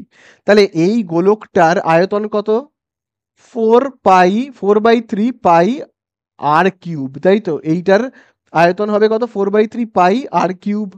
আচ্ছা এইটার আয়তন কত হবে, এইটার আয়তন হবে 4/3 পাই, এই যে আর কিউব লিখছি মানে কি ব্যাসার্ধের কিউব, তাই তো? আর কিউব কথার মানে ব্যাসার্ধের কিউব। তাহলে এখানেও আমরা কি করব, যে ব্যাসার্ধটা রয়েছে তার কিউব করব, ব্যাসার্ধ কত রয়েছে 2r, তার কিউব করব, তার কিউব করলে কত হচ্ছে দেখি। তাহলে এই কিউবটা একবার 2 এর মাথায় বসবে, একবার আর এর মাথায় বসবে। 2 এর মাথায় বসলে হবে 8, আর এর মাথায় বসলে হবে আর কিউব। তাহলে এখানে দেখো আমরা কি পাচ্ছি, এখানে আমরা পাচ্ছি 4/3 পাই, 8কে আমরা পরে লিখছি, আগে আর কিউবটাকে লিখি, তারপরে আমি এইখানে 8কে লিখছি, ঠিক আছে? তাহলে দেখো খুব ভালো করে যে আগে আমাদের আয়তন কত ছিল, আগে আমাদের আয়তন ছিল 4/3 পাই আর কিউব। আর এখন যেই আমরা এই ব্যাসার্ধটাকে ডবল করে দিলাম, দ্বিগুণ করে দিলাম, তখন আমাদের কি হচ্ছে, তখন আমাদের আয়তনটা হচ্ছে এই যে দেখো 4/3 পাই আর কিউব, সাথে আবার 8, সাথে আবার 8 মানে কি, সাথে আবার 8 মানে এখানে কোনো চিহ্ন নেই মানে কি গুণ চিহ্ন। তার মানে এখানে যা আয়তন ছিল ব্যাসার্ধ ডবল করলে আয়তন কিন্তু 8 গুণ হয়ে যাচ্ছে, 8 গুণ, দেখো 8 এটা গুণ চিহ্ন। তাহলে ব্যাসার্ধ ডবল করলে আমাদের কিন্তু আয়তন ডবল হয় না, 8 গুণ হয়ে যায়। কত হয়ে যায়, 8 গুণ হয়ে গেল, 8 গুণ হয়ে গেল। ঠিক আছে, তাহলে এটা কি হবে, মিথ্যা হবে। বইয়ে বলেছে ডবল হয়, ডবল হয় না, দ্বিগুণ হয় না, 8 গুণ হয়। তাহলে এটা মিথ্যা হবে। ঠিক আছে, চলো তাহলে আমরা করে ফেললাম কতটা, করে ফেললাম 5-এরটা। চলো এবারে আমরা 6-এরটা করব। 6-এরটা তো খুবই সোজা। তো দেখো 6-এর দাগে কি বলেছে, 6-এর দাগে বলছে, 6-এর দাগে দেখবে বলছে এখানে একটি পরিসংখ্যা বিভাজনের একাধিক সংখ্যাগুরু মান থাকতে পারে। অবশ্যই পারে, তার কারণ তোমরা তো দেখেছো যে সংখ্যাগুরুর মান যখন আমি করিয়েছি কোষে দেখি 26.4, সেখানে দেখবে এরকম থাকতো না 3 3 এরকম, তারপরে দেখবে 4 4 5। তাহলে এখানে সংখ্যাগুরু মান কি কি, 3 আর 4, কারণ এরা দুবার দুবার করে রয়েছে, তার সংখ্যাগুরুর মান 3ও হবে 4ও হবে, দুটো সংখ্যাগুরুর মান থাকতেই পারে। মানে এরকম নয় যে শুধু একটাই সংখ্যাগুরুর মান থাকবে, এরকম না, সংখ্যাগুরুর মান থাকতে পারে। বোঝা গেল? আবার ভাবো আমি একটু বেশি লিখি, হ্যাঁ,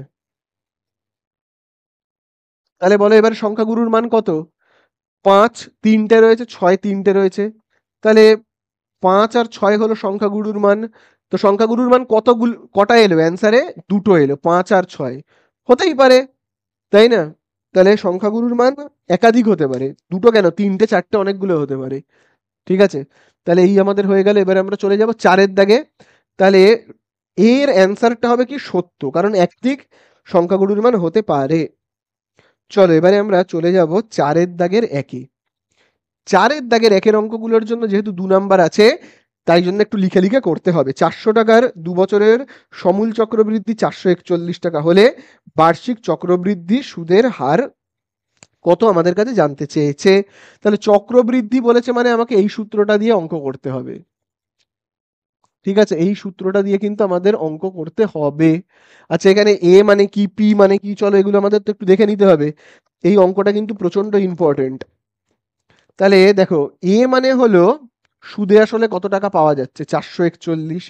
পি মানে আসল টাকাটা কত? 400 টাকা। আচ্ছা, এখানে কি টাইম বলে দিয়েছে? টাইম 2 বছর বলে দিয়েছে। তার মানে এন মানে হলো টাইম 2 বছর। এন মানে হলো টাইম 2 বছর। আর আর এর জায়গাতে আমরা দেব জিজ্ঞাসা চিহ্ন। ঠিক আছে, তাহলে চলো আমরা এর জায়গাতে কত বসাবো? এর জায়গাতে যেটা হলো সুদে আসলে 441, আসল টাকাটা কত? 400। আচ্ছা, আর এর মান জানি না, ওটাই তো বের করতে হবে। এন এর জায়গায় কত বসাবো? 2 বসাবো। ঠিক আছে, চলো এবারে 441 যেমন আছে আছে, 400টা দেখো এখানে গুণ রয়েছে, এই সাইডে আসলে কি হবে? ভাগ। আচ্ছা, তাহলে এই পারে দেখো রয়েছে 1 + r/100, এখানে পাওয়ারে 2। এবারে এই যে এই দুইটা এই দিকে আসলে হয়ে যাবে রুট, মানে স্কোয়ারটা এই দিকে আসলে হয়ে যাবে কত? রুট হয়ে যাবে। ঠিক আছে, তাহলে রুট হয়ে যাবে। আর এই দিকে থাকছে কি? 1 + r/100। তাহলে এখানে 441-এর রুট কত হয়? মনে রাখবে 21। 21-এর স্কোয়ার হয়, এই যে তুমি 21 আর 21কে যদি গুণ করো পাবে 441। ঠিক আছে, তাহলে 21 হবে। 400-র রুট কত হবে? 20। ঠিক আছে, আচ্ছা এই যে এক, এবারে একটাকে এই সাইডে আনি, হ্যাঁ। এক, একের আগে কি চিহ্ন? একের আগে কোনো চিহ্ন নেই মানে প্লাস, তাহলে +1 এই সাইডে আসলে হবে -1। আর এই দিকে থাকবে কি? r/100। তাহলে চলো এবারে আমরা একের নিচে কিছু নেই মানে এক, চলো এবারে বিয়োগ করবো, হ্যাঁ। লসাগু কত হবে? 20 আর একের লসাগু হবে 20। তাহলে চলো কোনাকুনি গুণ করি, কোনাকুনি গুণ করলেই হয়ে যাবে। এই যে যেমন দেখো এই যে একের কোনাকুনিতে কত রয়েছে? 21। 1 আর 21কে গুণ করলে কত হবে? 21 একে 21। 20 আর 1কে গুণ করলে কত হবে? 20 একে 20। তাহলে হচ্ছে কত? এখানে কত রয়েছে? 100। ঠিক আছে, চলো এবারে এই সাইডটাকে মুছে করি। তাহলে তাহলে এখানে দেখো কত হচ্ছে। এই যে 21 থেকে 20 বিয়োগ করলে কত হবে? 1/20। আর এখানে দেখো কত রয়েছে? r/100। তাহলে কোনাকুনি গুণ করি। আর আর 20কে গুণ করলে কত হবে? 20r। 100 আর 1কে গুণ করলে কত হবে? 100। 20টা গুণ রয়েছে, তাহলে 20টা এই সাইডে গেলে হবে ভাগ। কত হলো? ভাগ হলো। তাহলে 20 একে 20, 20 5-এ 100। তাহলে r আমরা কত পেলাম? 5, তাই না? 5%।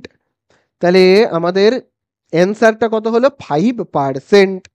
ঠিক আছে, চলো এই আমাদের হয়ে গেল 4-এর দাগের 1। এবারে আমরা যাব 4-এর দাগের 2-তে। তো দেখো এবারে আমরা করব 4-এর দাগের 2-এরটা। তো দেখো 4-এর দাগের 2-তে বলে দিয়েছে একটা ব্যবসায় 3 জনের মূলধনের অনুপাত 3:8:5। ঠিক আছে, তার মানে এই যে দেখো মূলধনের অনুপাত 3:8:5। তার মানে প্রথম জন 3, দ্বিতীয় জন 8, তৃতীয় জন 5। এইবারে বলছে প্রথম ব্যক্তির লাভ তৃতীয় ব্যক্তির লাভের চেয়ে 60 টাকা কম হলে ব্যবসায় মোট লাভের পরিমাণ কত? তো মোট লাভ কত আমি তো জানি না, তো আমি ধরে নিচ্ছি মোট লাভ হলো এক্স টাকা। মোট লাভ এক্স টাকা, এটা আমি ধরে নিচ্ছি, সেই জন্য পাশে আমি লিখছি ধরি বলে। ঠিক আছে, আচ্ছা টোটাল হয়েছে লাভ কত আমার? এক্স টাকা। তাহলে এখান থেকে প্রথম ব্যক্তির লভ্যাংশটা আমি বের করি। তাহলে দেখো আমি এখানে লিখছি প্রথম ব্যক্তির লভ্যাংশ, প্রথম ব্যক্তির লাভ বলে লিখছি, হ্যাঁ। লভ্যাংশ আর না লিখে লাভ বলে লিখছি। তাহলে বলো টোটাল লাভ এক্স, সেখান থেকে প্রথম ব্যক্তি মানে কত? 3। তাহলে আমি লিখবো 3 সবকটাকে যোগ করে দিই, 3 আর 8-এ কত? 11, আর 5-এ হলো 16। ঠিক আছে, তাহলে হচ্ছে এক্স আর 3 গুণ করলে 3x/16 টাকা। এই টাকাটা লাভ করেছে প্রথম ব্যক্তি। এবার চলো দ্বিতীয় ব্যক্তি লিখবো, দ্বিতীয় ব্যক্তির লাভ। তাহলে চলো লিখবো দ্বিতীয়,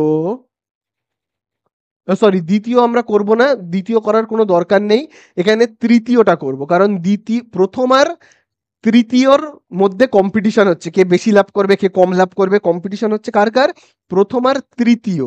তাহলে দেখো আমি লিখছি তৃতীয় ব্যক্তির লাভ, তাহলে টোটাল লাভ এক্স, তার মধ্যে তৃতীয় ব্যক্তি মানে কোনটা, 5, উপরে লিখবো 5, তাই তো। আর নিচে সবকটাকে যোগ করব, যোগ করলে হচ্ছে তোমার 16। তাহলে এক্স আর 5কে গুণ করলে কত হবে, 5x/16 টাকা। বোঝা গেল? তাহলে তোমরা তো দেখেই বুঝতে পারছো কে বেশি লাভ করছে আর কে কম লাভ করছে। কে বেশি লাভ করছে, এই যে দেখো তৃতীয় ব্যক্তি বেশি লাভ করছে, দেখো 5x/16, আর প্রথম জন 3x/16, তাই না, 3x/16। প্রথম ব্যক্তি কম লাভ করছে 3x/16, কতটা কম করছে বের করতে গেলে আমরা কি করব, বলো বলো, প্রশ্নানুসারে দিয়ে আমি দেখো লিখছি। প্রথম ব্যক্তি কতটা কম লাভ করছে, কত টাকা কম লাভ করছে, বের করতে গেলে আমি কি করব, এই যে বড়টা থেকে মানে 5x/16 থেকে আমি বিয়োগ করব কাকে, 3x/16 কে। দেখো প্রথম জন লাভ করছে 3x আর তৃতীয় জন করছে কত, 5x। প্রথম জন কম, কত কম, 5x থেকে 3x বাদ দাও, 2x, সেটাই আমি করছি। 5x থেকে 3x বাদ দিলাম, নিচে 16 গুলো লিখে দিলাম, তাহলেই আমি পেয়ে যাব যে প্রথম ব্যক্তি কতটা কম লাভ করছে। আর প্রশ্নের মধ্যেও দেখো বলে দিয়েছে প্রথম ব্যক্তি কতটা কম লাভ করছে, দেখো 60, তাহলে ইজুকাল টু 60। তাহলে আমি সমান চিহ্নের এই দিকেও লিখলাম কি, প্রথম ব্যক্তি কতটা কম লাভ করছে, আর এই দিকেও লিখলাম প্রথম ব্যক্তি কতটা কম লাভ করছে, তো দুটোই তো সমান, একই ব্যাপার, সমান চিহ্ন দিলাম। তাহলে আমি একেবারে করে দিই, 16 লিখি। আচ্ছা, 5x থেকে 3x বিয়োগ করলে কত হয়, 2x। 60 যেমন আছে আছে। তাহলে এইবারে দুইটা দেখো গুণ রয়েছে, তাহলে এই সাইডে গেলে কি হবে, ভাগ। 16টা ভাগ রয়েছে, এই সাইডে চলে গেলে কি হবে, গুণ হয়ে যাবে। তাহলে 2 × 2 = 16কে কাটলে কত হবে, 2 × 8 = 16। তাহলে এক্স ইজুকাল টু কত হচ্ছে, 8×6 = 48, শূন্য মানে 480 টাকা। তাহলে এক্স মানে আমি কি ধরেছিলাম, এক্স মানে আমি ধরেছিলাম, এই যে দেখো এক্স মানে আমি ধরেছিলাম মোট লাভ, মোট লাভ এক্স, তাহলে এক্স এর মান কত বেরোলো, 480। তাহলে অ্যান্সারে জানতে চাইছে মোট লাভ কত, তো এই তো আমার হয়ে গেল, মোট লাভ কত, 480 টাকা। এই আমার হয়ে গেল দুয়েরটা। চলো তিনের দাগে যাই। তো দেখো এবারে আমরা করব কতর দাগের অঙ্কটা, তিনের দাগের অঙ্কটা, 4-এর দাগের 3। তো দেখো 4-এর দাগের 3-এর অঙ্কে আমাদের বলে দিয়েছে, দেখো বলে দিয়েছে x² - x = k × 2x - 1। তারপরে দেখবে বলে দিয়েছে সমীকরণের বীজদ্বয়ের সমষ্টি শূন্য হলে কে এর মান কত হবে। তাহলে দেখো আমরা প্রথমে কি করব বলো তো, এই সমীকরণটাকে না আমরা এই যে ax² + bx + c = 0 এই আকারে প্রকাশ করব, ঠিক আছে। এই সমীকরণটাকে আমি কেমন দেখতে বানাবো, এই রকম দেখতে বানাবো, এই রকম দেখতে। তাহলে দেখো কিভাবে আমরা সেটা করব, x² - x যেমন আছে লিখলাম, কে দিয়ে গুণ করব, দেখো কে দিয়ে একবার 2x কে গুণ, একবার 1 কে গুণ, কে দিয়ে 2x কে গুণ করলে কি হবে, 2kx। এবারে কে দিয়ে 1 কে গুণ করলে কত হবে, কে হবে, ঠিক আছে।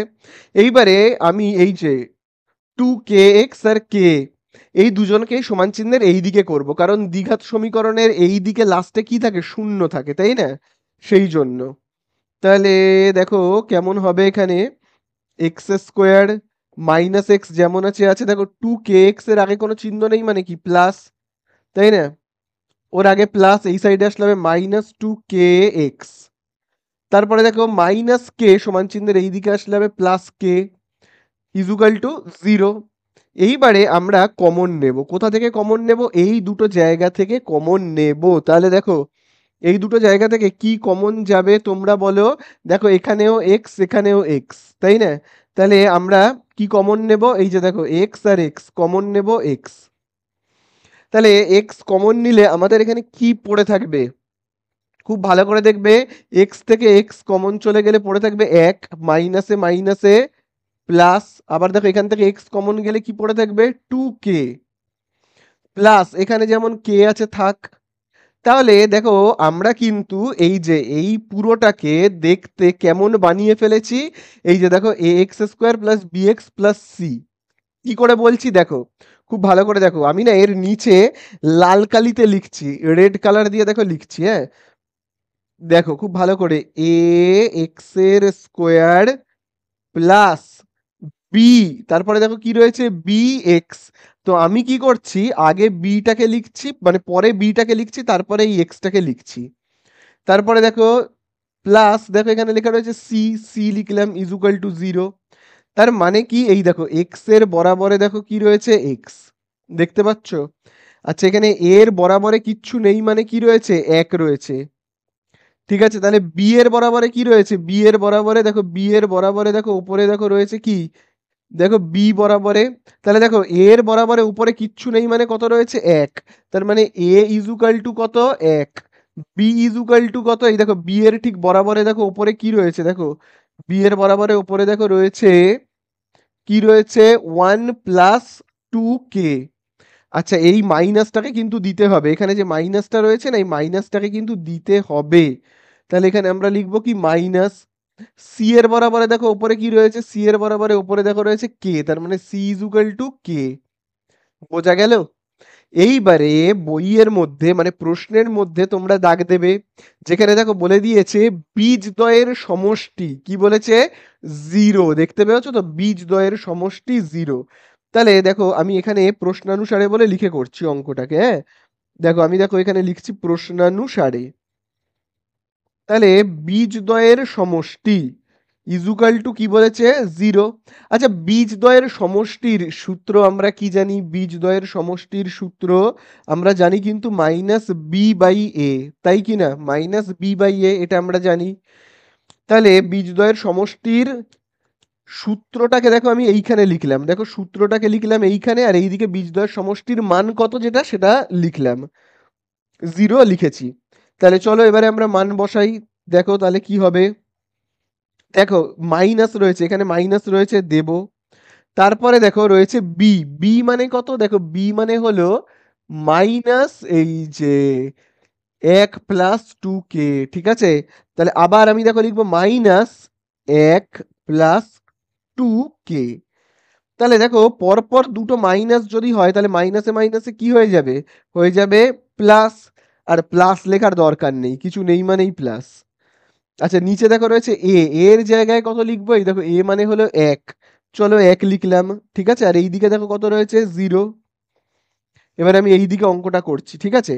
দেখো একটা আর লেখার দরকার নেই, ছেড়ে দাও, তার মানে শুধু রয়েছে 1 + 2k ইজুকাল টু 0। আমাদের কে এর মান বের করতে হবে, 2k যেমন আছে থাক, এই একটা সমান চিহ্নের এই দিকে গেলে -1, তাই না, দেখো +1 সমান চিহ্নের এই দিকে গেলে -1। তাহলে দেখো দুইটা কি রয়েছে, গুণ রয়েছে, এই সাইডে গেলে কি হবে, হবে ভাগ, ঠিক আছে। তাহলে দুইটা কি ছিল গুণ, এই সাইডে গিয়ে হলো ভাগ, তাহলে কে এর মান আমি পেয়ে গেলাম -1/2, তাহলে এই হয়ে গেল আমাদের অ্যান্সার, ঠিক আছে। তাহলে চলো এবারে আমরা চলে যাব কতর দাগে, 4-এর দাগে। তো দেখো এবারে আমরা করব কতর দাগ, এবারে কিন্তু আমরা করব 4-এর দাগেরটা, প্রচন্ড ইম্পর্টেন্ট, স্টার মার্কিং করবে, প্রচন্ড ইম্পর্টেন্ট অঙ্ক 4-এর দাগেরটা। দেখো বলে দিয়েছে ও কেন্দ্রীয় বৃত্তের এবি ব্যাস। তাহলে চলো আমরা প্রথমে একটা না বড় করে ও কেন্দ্রীয় বৃত্ত আঁকি, ঠিক আছে, আরো বড় করে আঁকি যাতে তোমাদের বুঝতে সুবিধা হয়। তাহলে দেখো আমি বেশ বড় করে একটা বৃত্ত আঁকছি, বেশ বড় করে একটা বৃত্ত আঁকলাম, ও কেন্দ্রীয় বৃত্ত, যার কেন্দ্রটা হলো ও। এরপরে দেখো আমাদের কাছে কি বলে দিয়েছে, ও কেন্দ্রীয় বৃত্ত যার এবি ব্যাস, তাহলে ব্যাসটা দেখো কত বলে দিয়েছে এবি। তাহলে এই হলো ও কেন্দ্রীয় বৃত্ত, এই হলো ব্যাস, ঠিক আছে, ব্যাসের নাম বলে দিয়েছে এবি, তাহলে এই হলো এ আর এই হলো বি।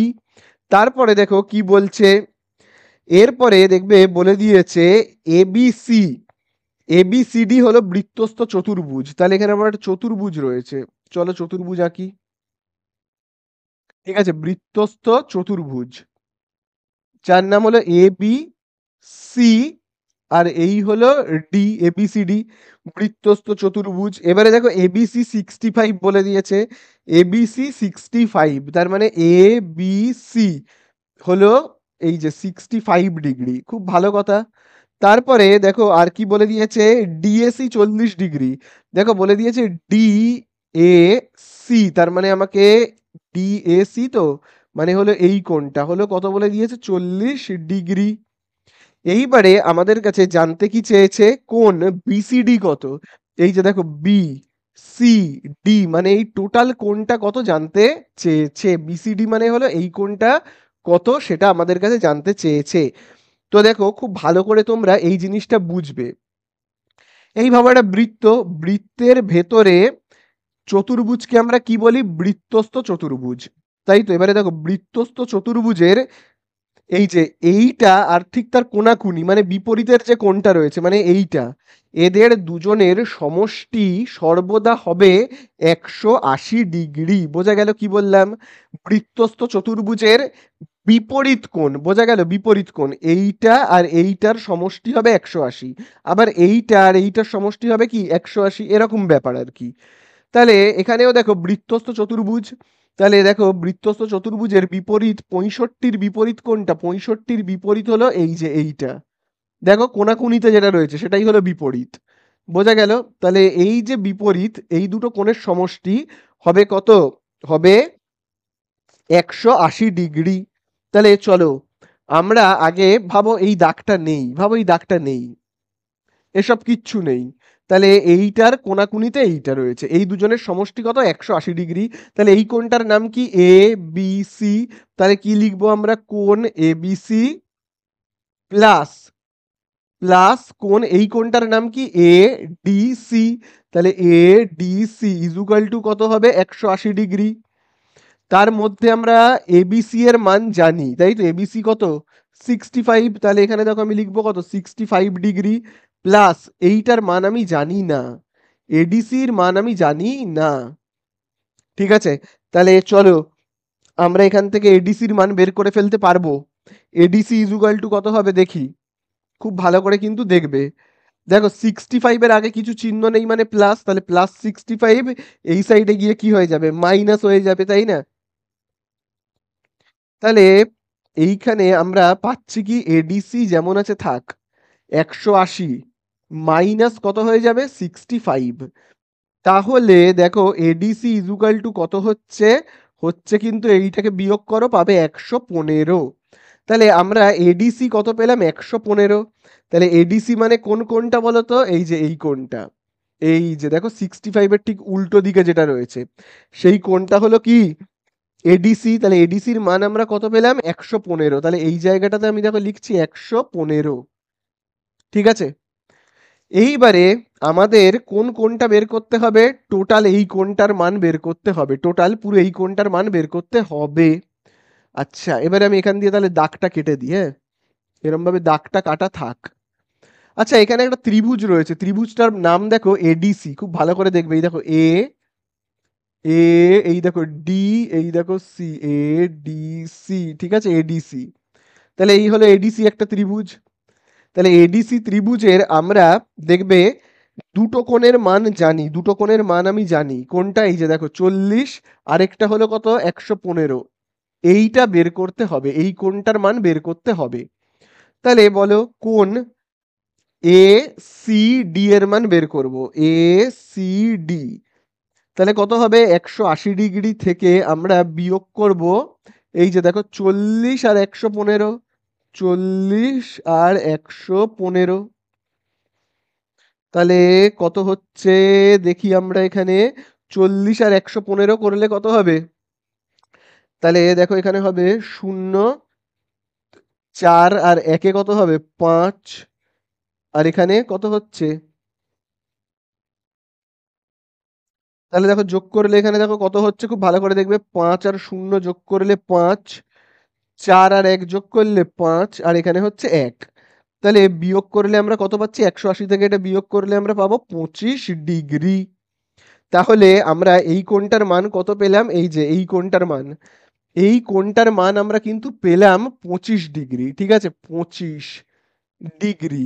কিন্তু আমাদের কাছে কতটা জানতে চেয়েছে? আমাদের কাছে জানতে চেয়েছে পুরো কত কি কোণের মান জানতে চেয়েছে আমরা একটু দেখি নিই। বিসিডি আমাদের কাছে জানতে চেয়েছে কোণ বিসিডি সমান সমান কত? বিসিডি মানে কি? এই দেখো বি থেকে এই হলো সি, এই হলো ডি, তার মানে এই পুরোটার মান জানতে চেয়েছে। তাহলে আমার কাছে জানতে চেয়েছে এই পুরোটার মান, এই পুরোটার মধ্যে আমি এইটুকু জানি কত 25, কিন্তু এইটুকুর মান আমি জানি না। এইটুকুর মান আমি জানি না, এই যে এইটার মান কত আমি জানি না। এইটার মান হবে 90 ডিগ্রি। কেন বলি 90 ডিগ্রি? তার কারণ এটা একটা উপপাদ্যই আছে যে অর্ধবৃত্তের ভেতরে যদি কোনো, আমি এই জায়গাটাকে মুছে দিয়ে করছি দেখো, অর্ধবৃত্তস্থ, তাহলে দেখো অর্ধবৃত্তস্থ, দেখো ভাবো এরকম একটা অর্ধবৃত্ত রয়েছে, অর্ধবৃত্ত।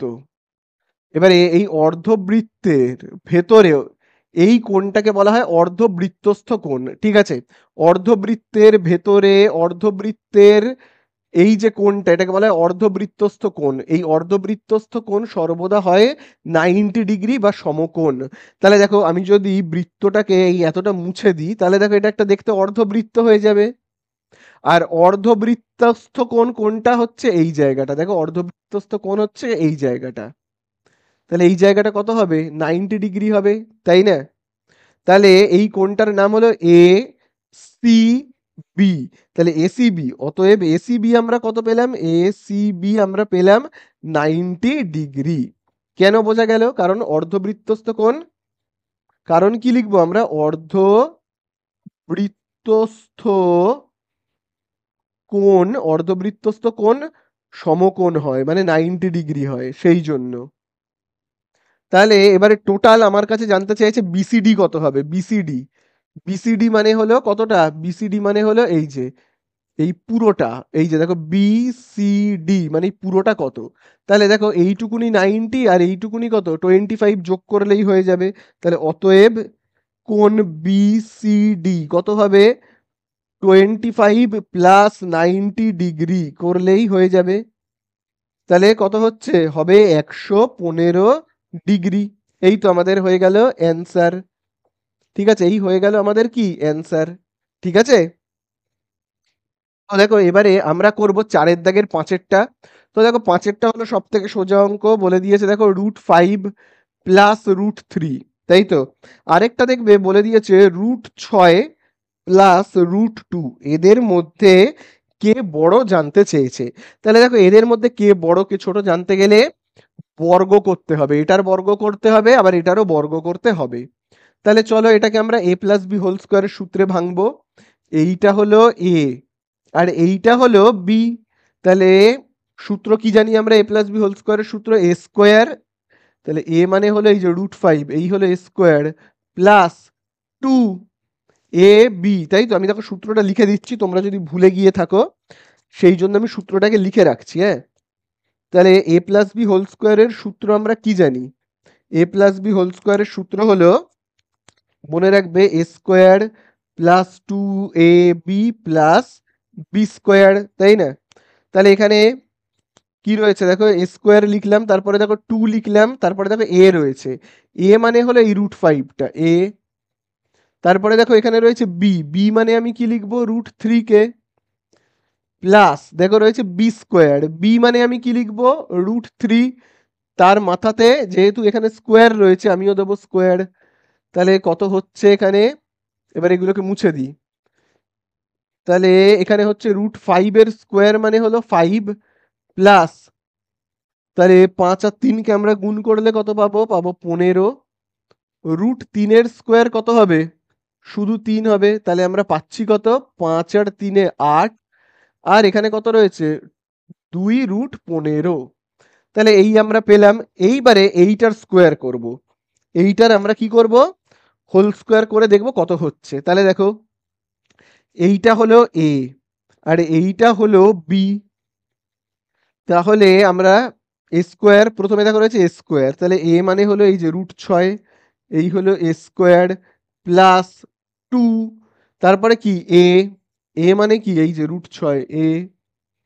বি মানে কি লিখবো? এই যে দেখো বি মানে হলো √2, প্লাস দেখো লেখা রয়েছে বি স্কোয়ার, তাহলে বি মানে কি √2 তার মাথাতে স্কোয়ার। তাহলে এখানে আমরা এবারে কি পাচ্ছি, এ বি এগুলোকে মুছে দিচ্ছি, হ্যাঁ। তাহলে কি পাচ্ছি দেখো, √6 স্কোয়ার মানে কি 6। আচ্ছা, 6 আর 2 গুণ করলে কত 12। আর √2 এর স্কোয়ার মানে কত হবে 2। তাহলে এখানে আমরা পাচ্ছি 6 আর 2 8 প্লাস 2√12।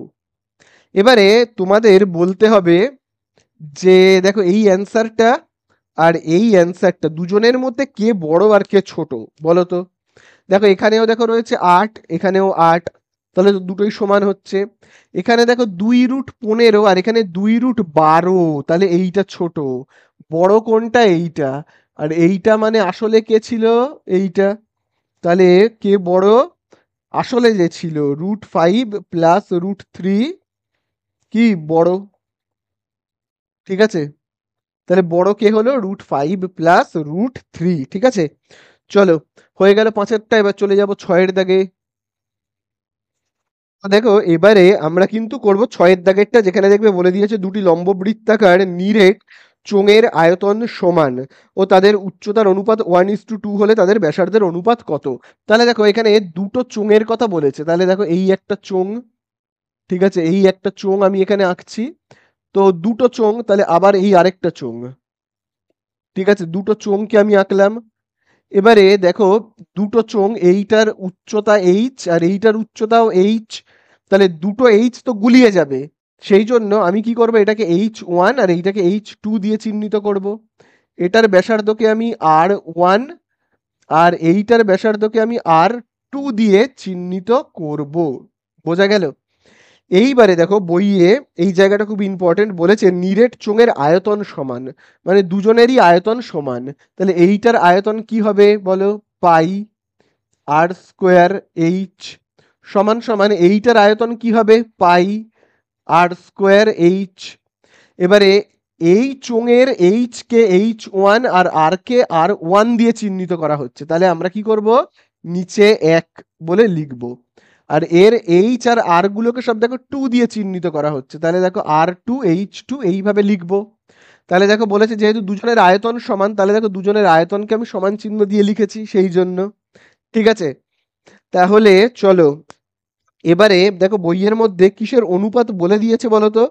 দেখো বলে দিয়েছে উচ্চতার অনুপাত কত, সেটা 1:2। তার মানে এইটার উচ্চতা কত, এই যে এইটার উচ্চতা হলো H1 ইজুকাল টু কত হবে 1, আর এইটার উচ্চতা কত, H2 এর উচ্চতা হলো 2, বলেই দিয়েছে H2 এর উচ্চতা, ঠিক আছে। তাহলে চলো আমরা এর মান বসাবো, তার আগে দেখি কি কি কাটাকুটি যায়, দুদিকে কি কি মিল আছে। দেখো এই সাইডেও পাই আর এই সাইডে পাই কেটে গেল, তাহলে R1 এর জায়গাতে আমরা কি লিখবো, R1ই লিখবো। মাথায় যেমন 2 আছে লিখি, মাথায় যেমন 2 আছে, H1 এর জায়গাতে আমরা কি লিখবো 1, H1 এর জায়গাতে লিখবো 1। আবার দেখো R2 এর জায়গাতে আমরা কি লিখবো, ফাঁকা, কিচ্ছু নেই, এই জায়গাগুলো ফাঁকা, তাহলে আমি লিখবো R2, মাথায় যেমন স্কোয়ার আছে দেব, ইনটু H2 এর জায়গাতে কি লিখবো 2 লিখবো, ঠিক আছে।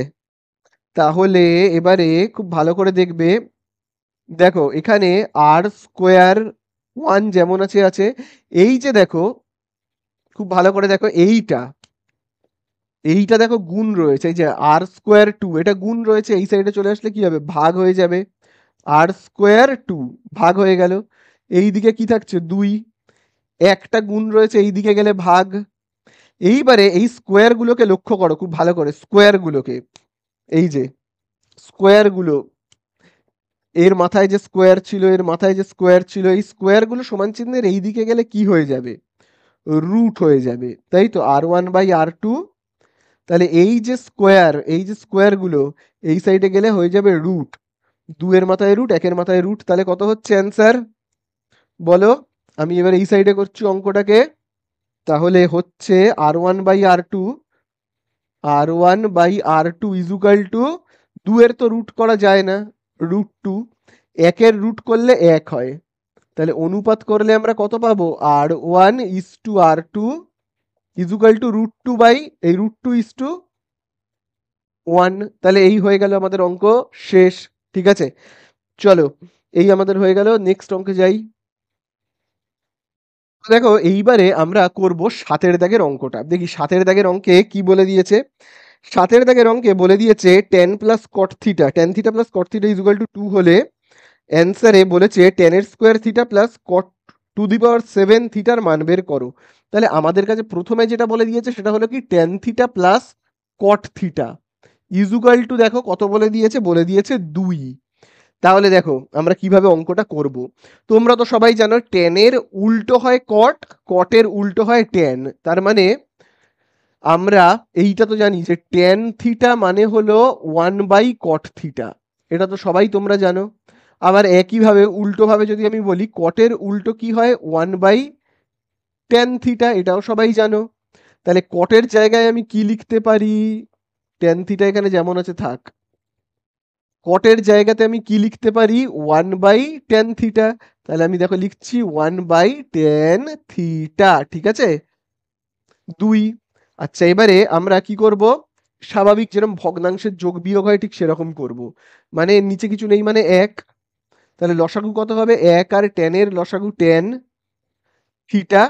এবারে আমরা কোনাকুনি গুণ করি, হ্যাঁ মানে এই যে tan থিটা আর tan থিটা গুণ করলে কত হবে, দেখো এই যে tan থিটা আর tan থিটা গুণ করলে হবে tan স্কোয়ার থিটা, তাই না। আবার দেখো কোনাকুনি গুণ করব কার কার, এই যে দেখো এই যে 1 আর 1 এর গুণ করলে কত হবে 1, এখানে 2। তাহলে পাচ্ছি কত, দেখো দাগের নিচে রয়েছে tan, মানে ট্যানটা কি রয়েছে ভাগ, এই সাইডে গেলে গুণ হয়ে যাবে। তাহলে দেখো tan স্কোয়ার থিটা প্লাস 1, তাহলে ট্যানটা এইদিকে গেলে 2 এর সাথে গুণ হয়ে গেলে কি হবে 2 tan থিটা, তাই কি না। এবার এই 2 tan থিটাকে সমান চিহ্নের এই সাইডে আনবো, বাম দিকে আনবো। তাহলে হবে tan স্কোয়ার থিটা, এই যে দেখো এর আগে কোনো চিহ্ন নেই মানে কি প্লাস, এই সাইডে আসলে হবে কি -2, কি হবে 2 tan থিটা, তাই কি না। প্লাস একটা এই দিকে যেমন আছে থাক, এই দিকটা 0 হয়ে গেল। এইবারে দেখো এইটাকে না দেখতে একটা সূত্রের মতো লাগছে। কোন সূত্রের মতো ভালো করে দেখো, আমি সাজিয়ে লিখি তাহলে বুঝতে পারবে। দেখো ট্যানের মাথায় স্কোয়ার রয়েছে, তো আমি না এই রকম লিখছি ট্যান ব্র্যাকেট করে স্কোয়ার মাইনাস মাঝখানের এই জায়গাটা ফাঁকা থাক পরে লিখবো, প্লাস 1 মানে আমরা কি জানি 1 এর স্কোয়ার ইজুকাল টু 0। তাহলে মাঝখানের জায়গাটাতে আমি কি লিখতে পারি বলো, এটা কোন সূত্রের মতো দেখতে লাগছে। এইটা হলো ব্র্যাকেটের মধ্যে যেটা রয়েছে এ, আর এই ব্র্যাকেটের ভেতরে দেখো যেটা রয়েছে সেটা বি। তাহলে এ স্কোয়ার মাইনাস দেখো এখানটা রয়েছে বি স্কোয়ার, তাহলে মাঝখানে আমি লিখবো 2ab, 2a মানে কি 10, আর বি মানে কি 1, বোঝা গেল। তাহলে এই ব্যাপারটা কি হলো a square minus 2 a b plus b এর মাথায় স্কোয়ার। তাহলে এটা কার সূত্র, এটা হলো এ মাইনাস বি হোল স্কোয়ারের সূত্র। তাহলে এ মানে কি এইটা, এই যে দেখো এই হলো এ মাইনাস বি মানে কি বলো, বি মানে হলো এই 1, এ মাইনাস বি হোল স্কোয়ার, তার সূত্র ইজুকাল টু 0 যেমন আছে আছে, বোঝা গেল তো। তাহলে এই আমাদের হয়ে গেল। এইবারে আমি পাশে করছি অঙ্কটাকে, ঠিক আছে পাশে অঙ্কটাকে করছি, এইগুলোকে মুছে দিচ্ছি, হ্যাঁ।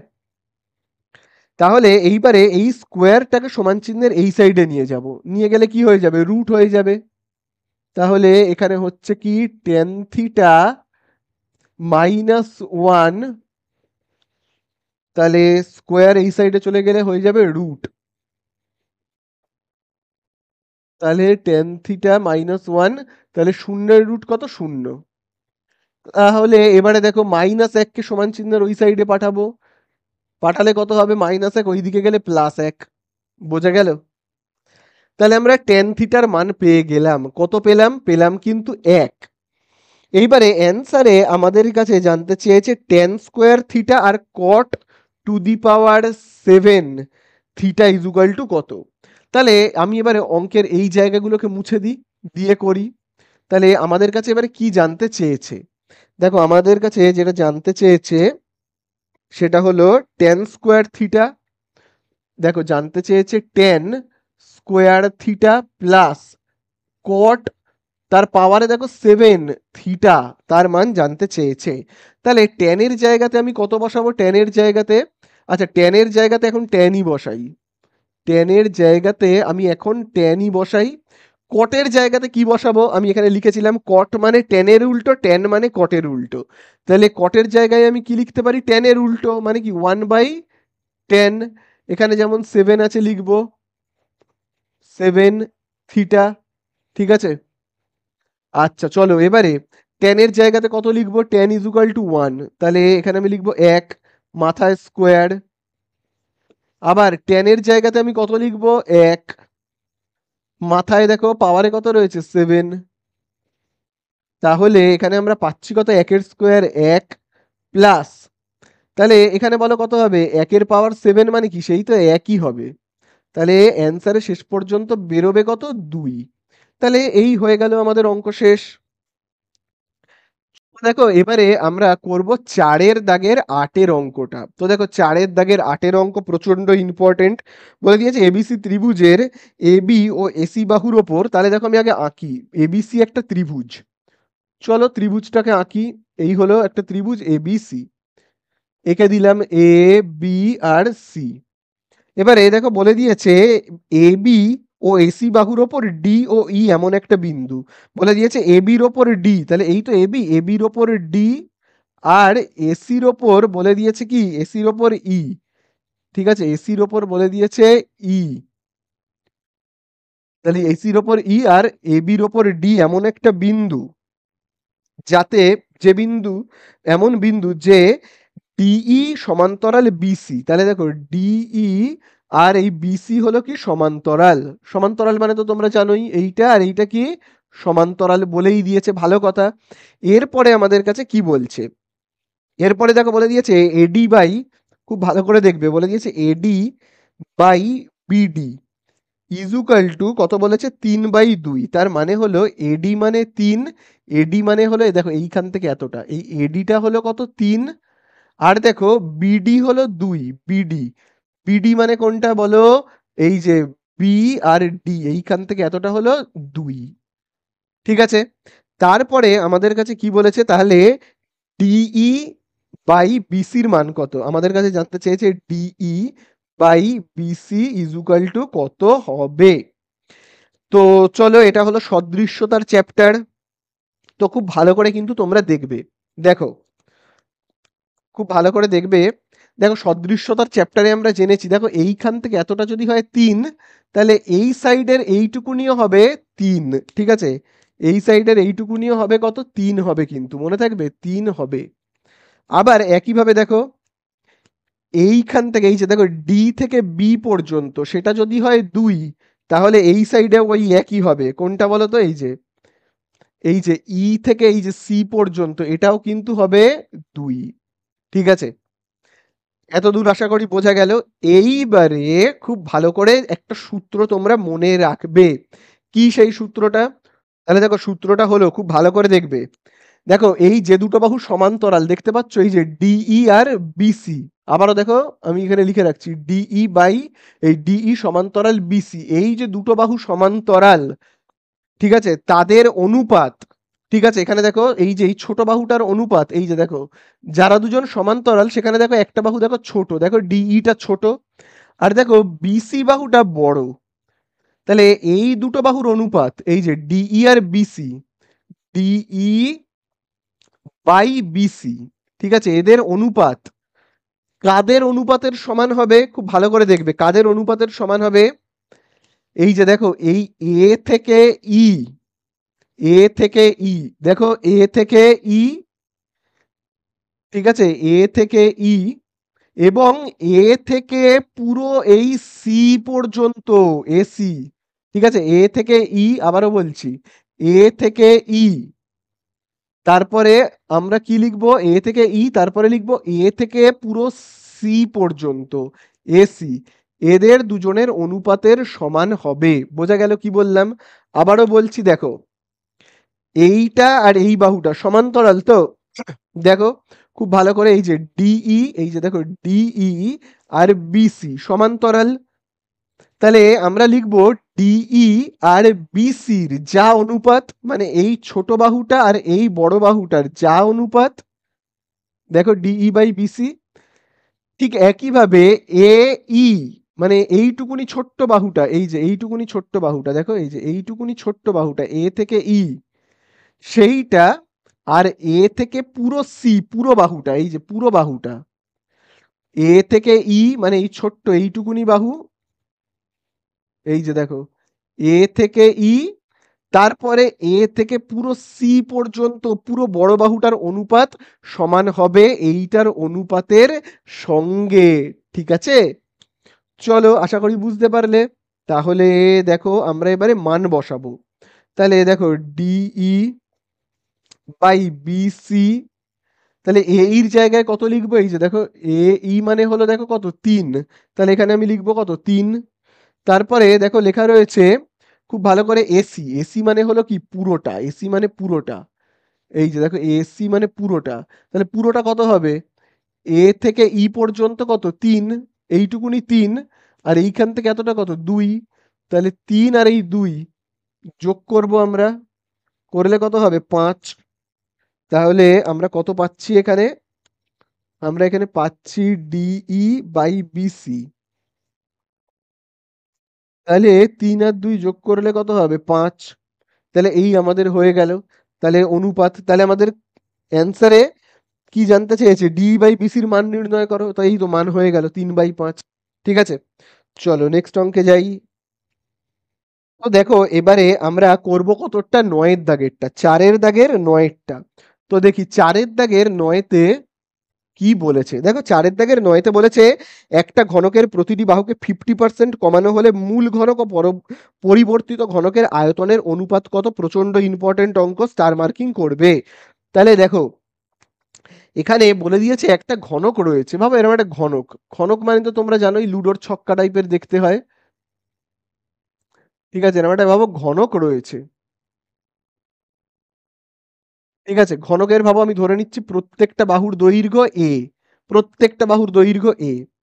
তাহলে দেখো প্রত্যেকটা বাহুর দৈর্ঘ্য এ হলে এই ঘনকটার আয়তন কত হবে, এই যে ঘনকটা এর তাহলে আয়তন কত হবে, এর আয়তন হবে, তোমরা তো সবাই জানো ঘনকের আয়তন হয় এ কিউব, মানে কি বাহুর কিউব।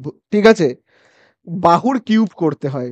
এইবারে বলেছে প্রত্যেকটা বাহুর দৈর্ঘ্য 50% কমানো হলো, তাহলে প্রতিটি বাহুর দৈর্ঘ্য, প্রতিটি বাহু 50% কমে গেলে হবে, কমে গেলে 50% কমে গেলে হবে কত হবে তাহলে, দেখো প্রত্যেকটা বাহুর দৈর্ঘ্য এ করে, এবারে কমে যাচ্ছে, তার মানে আমি কি দেবো, বিয়োগ চিহ্ন। কতটা কমছে খুব ভালো করে দেখবে কতটা কমছে, বাহুটার যা দৈর্ঘ্য তার 50%, বাহুটার যা দৈর্ঘ্য, বাহুর দৈর্ঘ্য কত এ, এই এর 50%, পার্সেন্ট মানে আমি নিচে কি লিখবো 100। বোঝা গেল, তাহলে মূল যে বাহুটার মাপ ছিল এ সেখান থেকে কমে যাচ্ছে, সেই জন্য আমি বিয়োগ চিহ্ন দিলাম। কতটা কমছে, বাহুর যা মাপ এ তার 50%। তাহলে এবার চলো আমরা কাটাকুটি করি, দেখো 50 একে 50, 50 2 100, তাহলে এখানে আমরা পাচ্ছি কত এ মাইনাস, এখানে এ, আর এখানে দেখো নিচে কত রয়েছে 2, তাহলে বিয়োগ করলে কত হবে, এর নিচে কিছু নেই মানে 1, 1 আর 2 এর লসাগু কত 2, কোনাকুনি গুণ করি, এই যে দেখো 2 আর এ কে আমরা গুণ করলে কত পাবো 2a, এবারে 1 আর এ কে গুণ করলে কত পাবো এ, তাহলে এখানে আমরা পাচ্ছি কত 2a থেকে a বিয়োগ করলে হচ্ছে a। তাহলে আমরা একটা নতুন ঘনক পাবো, আমরা একটা নতুন ঘনক পাবো যে ঘনকের বাহুগুলো এইটার থেকে অনেকটাই কম, প্রায় 50% কম, এরকম একটা ঘনক পাবো যার প্রত্যেকটা বাহুর দৈর্ঘ্য 50% করে কম, তার মানে প্রত্যেকটা বাহুর দৈর্ঘ্য এবার কত করে হয়ে গেছে বলো, যার মাপ ছিল এ তার 50% কমে গেল, মানে হাফ হয়ে গেল, a/2 হয়ে গেল, তাই না। যে বাহুটার মাপ ছিল এ সেই বাহুটা এখন 50% কমে গেছে, মানে হাফ হয়ে গেছে, a/2 হয়ে গেছে। তাহলে বলো এইটার আয়তন কত হবে, এইটার আয়তন কত হবে বলো দেখি। আয়তন আমরা কি করে বের করি বলো, যে বাহুটা তার আমরা কিউব করে দিই, তাহলেই হয়ে যায়। কিউব করে দেব। এখানে যেমন বাহু ছিল এ, তার মাথায় কি করেছিলাম কিউব, তাহলে এখানে বাহুটা দেখো কত রয়েছে a/2, তার কিউব করে দেবো, তাহলেই আমরা আয়তন পেয়ে যাব। তার কিউব করে দিই, তাহলে কিউব করলে কত হবে, এই কিউবটা একবার এর মাথায় বসবে, একবার 2 এর মাথায় বসবে, 2 এর কিউব করলে হবে 8। ঠিক আছে, তাহলে এইটার আয়তন কত, এইটার আয়তন বলো, এইটার আয়তন হলো এ কিউব, এর ভেতরে কতটা জায়গা রয়েছে এ কিউব। এইটার আয়তন কত, এইটার আয়তন হলো এই যে আমরা পেলাম, এই যে এইটার আয়তন হলো a cube by 8, a cube by 8। ঠিক আছে, তাহলে অ্যান্সারে জানতে চেয়েছে যে মূল ঘনক, এটা মূল ঘনক প্রথমে যেটা ছিল, এখন চেঞ্জ হয়ে এরকম হয়ে গেছে, তাহলে এটাকে আমরা কি বলবো, পরিবর্তিত ঘনক। মূল ঘনক ও পরিবর্তিত ঘনকের কি জানতে চেয়েছে, আয়তনের অনুপাত। তাহলে তোমরা একটু লিখে লিখে করবে, যেহেতু এই অঙ্কগুলোর 2 নম্বর আছে, তাহলে তোমরা লিখবে, কি লিখবে, লিখবে মূল ঘনক, মূল ঘনক ও পরিবর্তিত ঘনকের, ও পরিবর্তিত ঘনকের, ঘনকের কি জানতে চেয়েছে, আয়তনের অনুপাত, আয়তনের অনুপাত। তাহলে বলো আয়তনের অনুপাত কত হবে, এইটার আয়তন কত, এইটার আয়তন হলো এ কিউব, তাহলে দেখো আমি এইখানে লিখছি নিচের লাইনে, তাহলে হবে এ কিউব ইজ টু অনুপাত পরিবর্তিত ঘনকের আয়তন কত, এই যে দেখো এ কিউব বাই 8। তাহলে এর দুদিক থেকে কি কি কাটবে, এই যে দেখো এ কিউব কেটে গেল, তাহলে এখানে পড়ে থাকছে 1 ইজ টু, এখানে উপরে এ কিউব কেটে গেল মানে 1, নিচে 8। তাহলে এখানে ইস টু থাকলে আমরা কি চিহ্ন দিই, গুণ চিহ্ন দিয়ে এটাকে উল্টে দেব, মানে ইস টু মানে পুরো ভাগের মতো আর কি, ভাগ থাকলে আমরা কি করি, ভাগ থাকলে আমরা গুণ চিহ্ন দিয়ে উল্টে দিই, ইস টু হলেও ঠিক তাই উল্টে যাবে। তাহলে হবে কত, 8/1। তাহলে এখানে আমরা পাচ্ছি কত, 1 আর 8 গুণ করব, 1 আর 8 গুণ করলে 8 ইস টু নিচে কত রয়েছে 1। তাহলে এই তো হয়ে গেল আমাদের অ্যান্সার। ঠিক আছে, চলো এই হয়ে গেল আমাদের অ্যান্সার। চলে যাব 10-এর দাগে। তো দেখো এবারে আমরা করব 10-এর দাগেরটা। তো দেখো 10-এর দাগের অঙ্কে বলে দিয়েছে সাইন, তারপরে দেখবে লেখা রয়েছে 2x মাইনাস 30 ডিগ্রি, তারপরে দেখবে লেখা রয়েছে কজ, এখানে তারপরে দেখবে লেখা রয়েছে 2y প্লাস 30 ডিগ্রি। ঠিক আছে তো, তাহলে দেখো এখানে অ্যান্সারে জানতে চেয়েছে টেন এক্স প্লাস ওয়াই এর মান কত। তাহলে দেখো কিভাবে আমরা করব, খুব ভালো করে কিন্তু অঙ্কটা দেখবে। প্রথমে এটা যা আছে দেখে দেখে টুকবো, কি লেখা রয়েছে, সাইন 2x মাইনাস কত ডিগ্রি, 30 ডিগ্রি। এইবারে দেখো এখানে দেখো লেখা রয়েছে কজ। আচ্ছা, কজ, তোমরা এই সূত্রটা তো সবাই জানো, কজ থিটা ইজুকাল টু আমরা কি লিখতে পারি বলো, সাইন, বলো আমরা কি লিখতে পারি, সাইন 90 ডিগ্রি মাইনাস থিটা। এটা তো তোমরা সবাই জানো, কোষে দেখি 24-এ করিয়েছিলাম, কোষে দেখি 24-এ। তাহলে কোনো জায়গায় কস থিটা থাকলে আমরা এইভাবে লিখতে পারি তো, সাইন 90 ডিগ্রি মাইনাস থিটা, পারি তো। তাহলে সেটাই করব। এখানে দেখো লেখা রয়েছে কজ, এই পুরোটাকে ভেবে নাও থিটা, তাহলে আমরা কি লিখতে পারি, সাইন, তারপরে কি রয়েছে 90 ডিগ্রি মাইনাস থিটা, থিটার জায়গায় আমি কি লিখবো, এখানে থিটা মানে 2y প্লাস 30 ডিগ্রি। বোঝা গেল, তাহলে দুদিক থেকে কি কি কাটবে, সাইন সাইন কাটবে, তাহলে পড়ে কি থাকছে 2x মাইনাস 30 ডিগ্রি, সব ব্র্যাকেট তুলে দিচ্ছি। এইদিকে দেখো থাকছে 90 ডিগ্রি মাইনাস, ব্র্যাকেট তুলে দিলে কি হবে, মাইনাসে প্লাসে -30 ডিগ্রি। তো দেখো এবারে কিরকম ভাবে করব আমরা অঙ্কটা, দেখো খুব ভালো করে দেখবে। 2x যেমন আছে আছে, এই যে -2y কে এই সাইডে আনলে কি হবে, +2y। আর এই দিকে দেখো কি রয়েছে 90, তারপরে দেখো কি রয়েছে -30 ডিগ্রি, এবার -30 ডিগ্রি এই দিকে গেলে +30 ডিগ্রি। ঠিক আছে, কেটে দিই, -30 +30, তাহলে কমন যাবে এখান থেকে 2, তাহলে এখান থেকে 2 কমন গেলে থাকবে x প্লাস এখান থেকে 2 কমন গেলে y, 90 ডিগ্রি তাহলে দুইটা রয়েছে গুণ, এই সাইডে চলে গেলে ভাগ।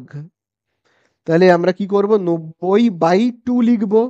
তাহলে 90/2 মানে কত, 45। তাহলে আমরা x plus y equal to কত পেলাম, 45। বোঝা গেল। কিন্তু আমার কাছে জানতে চেয়েছে কি, 10x+y এর মান কত, তাই তো? তাহলে আমার কাছে জানতে চেয়েছে 10x+y এর মান কত। এগুলোকে আমি তাহলে মুছে দিই।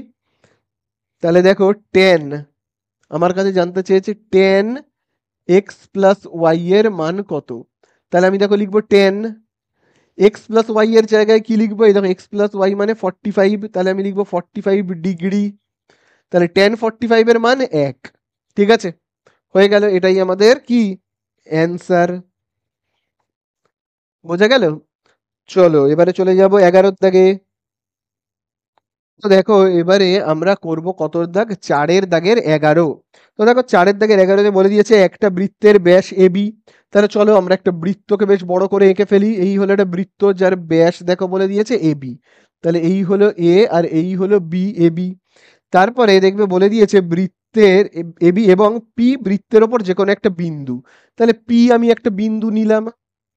এবারে দেখো বলে দিয়েছে পি এ বি 30 ডিগ্রি। তাহলে দেখো পি পি এ বি হলো কত তোমার 30 ডিগ্রি, তাই তো?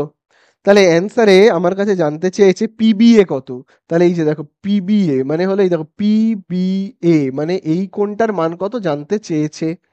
তাহলে একটু আগেই আমি তোমাদেরকে বলেছি যে এই বৃত্তটাকে আমি যদি অর্ধেক করে দিই তাহলে অর্ধবৃত্ত হয়ে গেল। আর অর্ধবৃত্তের এই কোণটাকে আমরা কি বলি, অর্ধবৃত্তস্থ কোণ। অর্ধবৃত্তস্থ কোণ, ঠিক আছে? অর্ধবৃত্তস্থ কোণ কত হয়, 90 ডিগ্রি সমকোণ হয়। অর্ধবৃত্তস্থ কোণ 90 ডিগ্রি সমকোণ হয়। তাহলে এই কোণটা কত, 90। তাহলে একটা ত্রিভুজের এইটা 90, এই সরি এইটা 30, এইটা 90, তাহলে এইটা কত? তাহলে তো খুব সোজা। তাহলে P B A equal to তাহলে কত হবে, 180 ডিগ্রি মাইনাস তাহলে কত হবে, 90 আর 30 যোগ করে দেব, তাহলেই হয়ে যাবে। 90 আর 30 যোগ করলে তাহলে 180 ডিগ্রি। তাহলে এই দুটো যোগ করলে কত হবে, 120, বিয়োগ করলে হবে 60। তাহলে এই তো আমাদের হয়ে গেল এই কোণটা, এই সরি এই কোণটা আমাদের কত হলো, হয়ে গেল 60 ডিগ্রি। শেষ। চলো লাস্ট আমরা যেটা করব সেটা হলো 12 দাগ। তো দেখো এবারে আমরা করব 12 দাগের অঙ্কটা। তো দেখো 12 দাগের অঙ্কতে কি দেওয়া রয়েছে, বলে দিয়েছে একটা পরিসংখ্যা বিভাজনের গড়, গড় কত বলে দিয়েছে, 8.1। তাহলে দেখো গড় বলে দিয়েছে কত, 8.1। তাহলে এই গড়ের জায়গায় আমি গড়ের সূত্রটা লিখি। গড় বের করবার সূত্র কি আমরা জানি, summation F I X I, তাই তো? Summation F I X I divided by summation F I. আর এখানে 8.1 যেমন আছে আছে, বোঝা গেল। তাহলে এখানে আমি লিখলাম গড়, তার নিচে লিখলাম গড়ের সূত্র।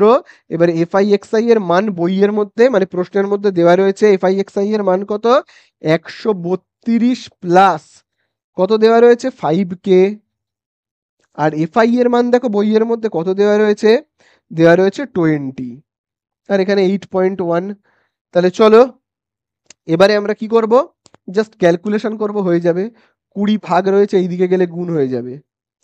তাহলে 132 প্লাস 5K 8.1 এর সঙ্গে আমি গুণ করব, ঠিক আছে? তাহলে এখানে একেবারে রাফে করে নিয়ে 8.1 আর 20 গুণ করলে কত হয়, 0, 2 1 2, 2 8 16। তাহলে দশমিকটা এক ঘর পরে বসবে। তাহলে কত হচ্ছে আমার এখানে, হচ্ছে কিন্তু 162, 162।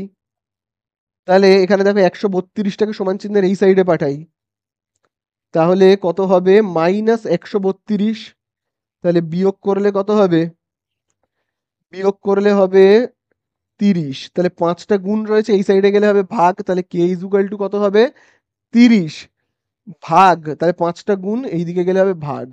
তাহলে হবে কত, 6। তাহলে কে ইজ ইকুয়াল টু কত, 6। হয়ে গেল, অঙ্কগুলো শেষ।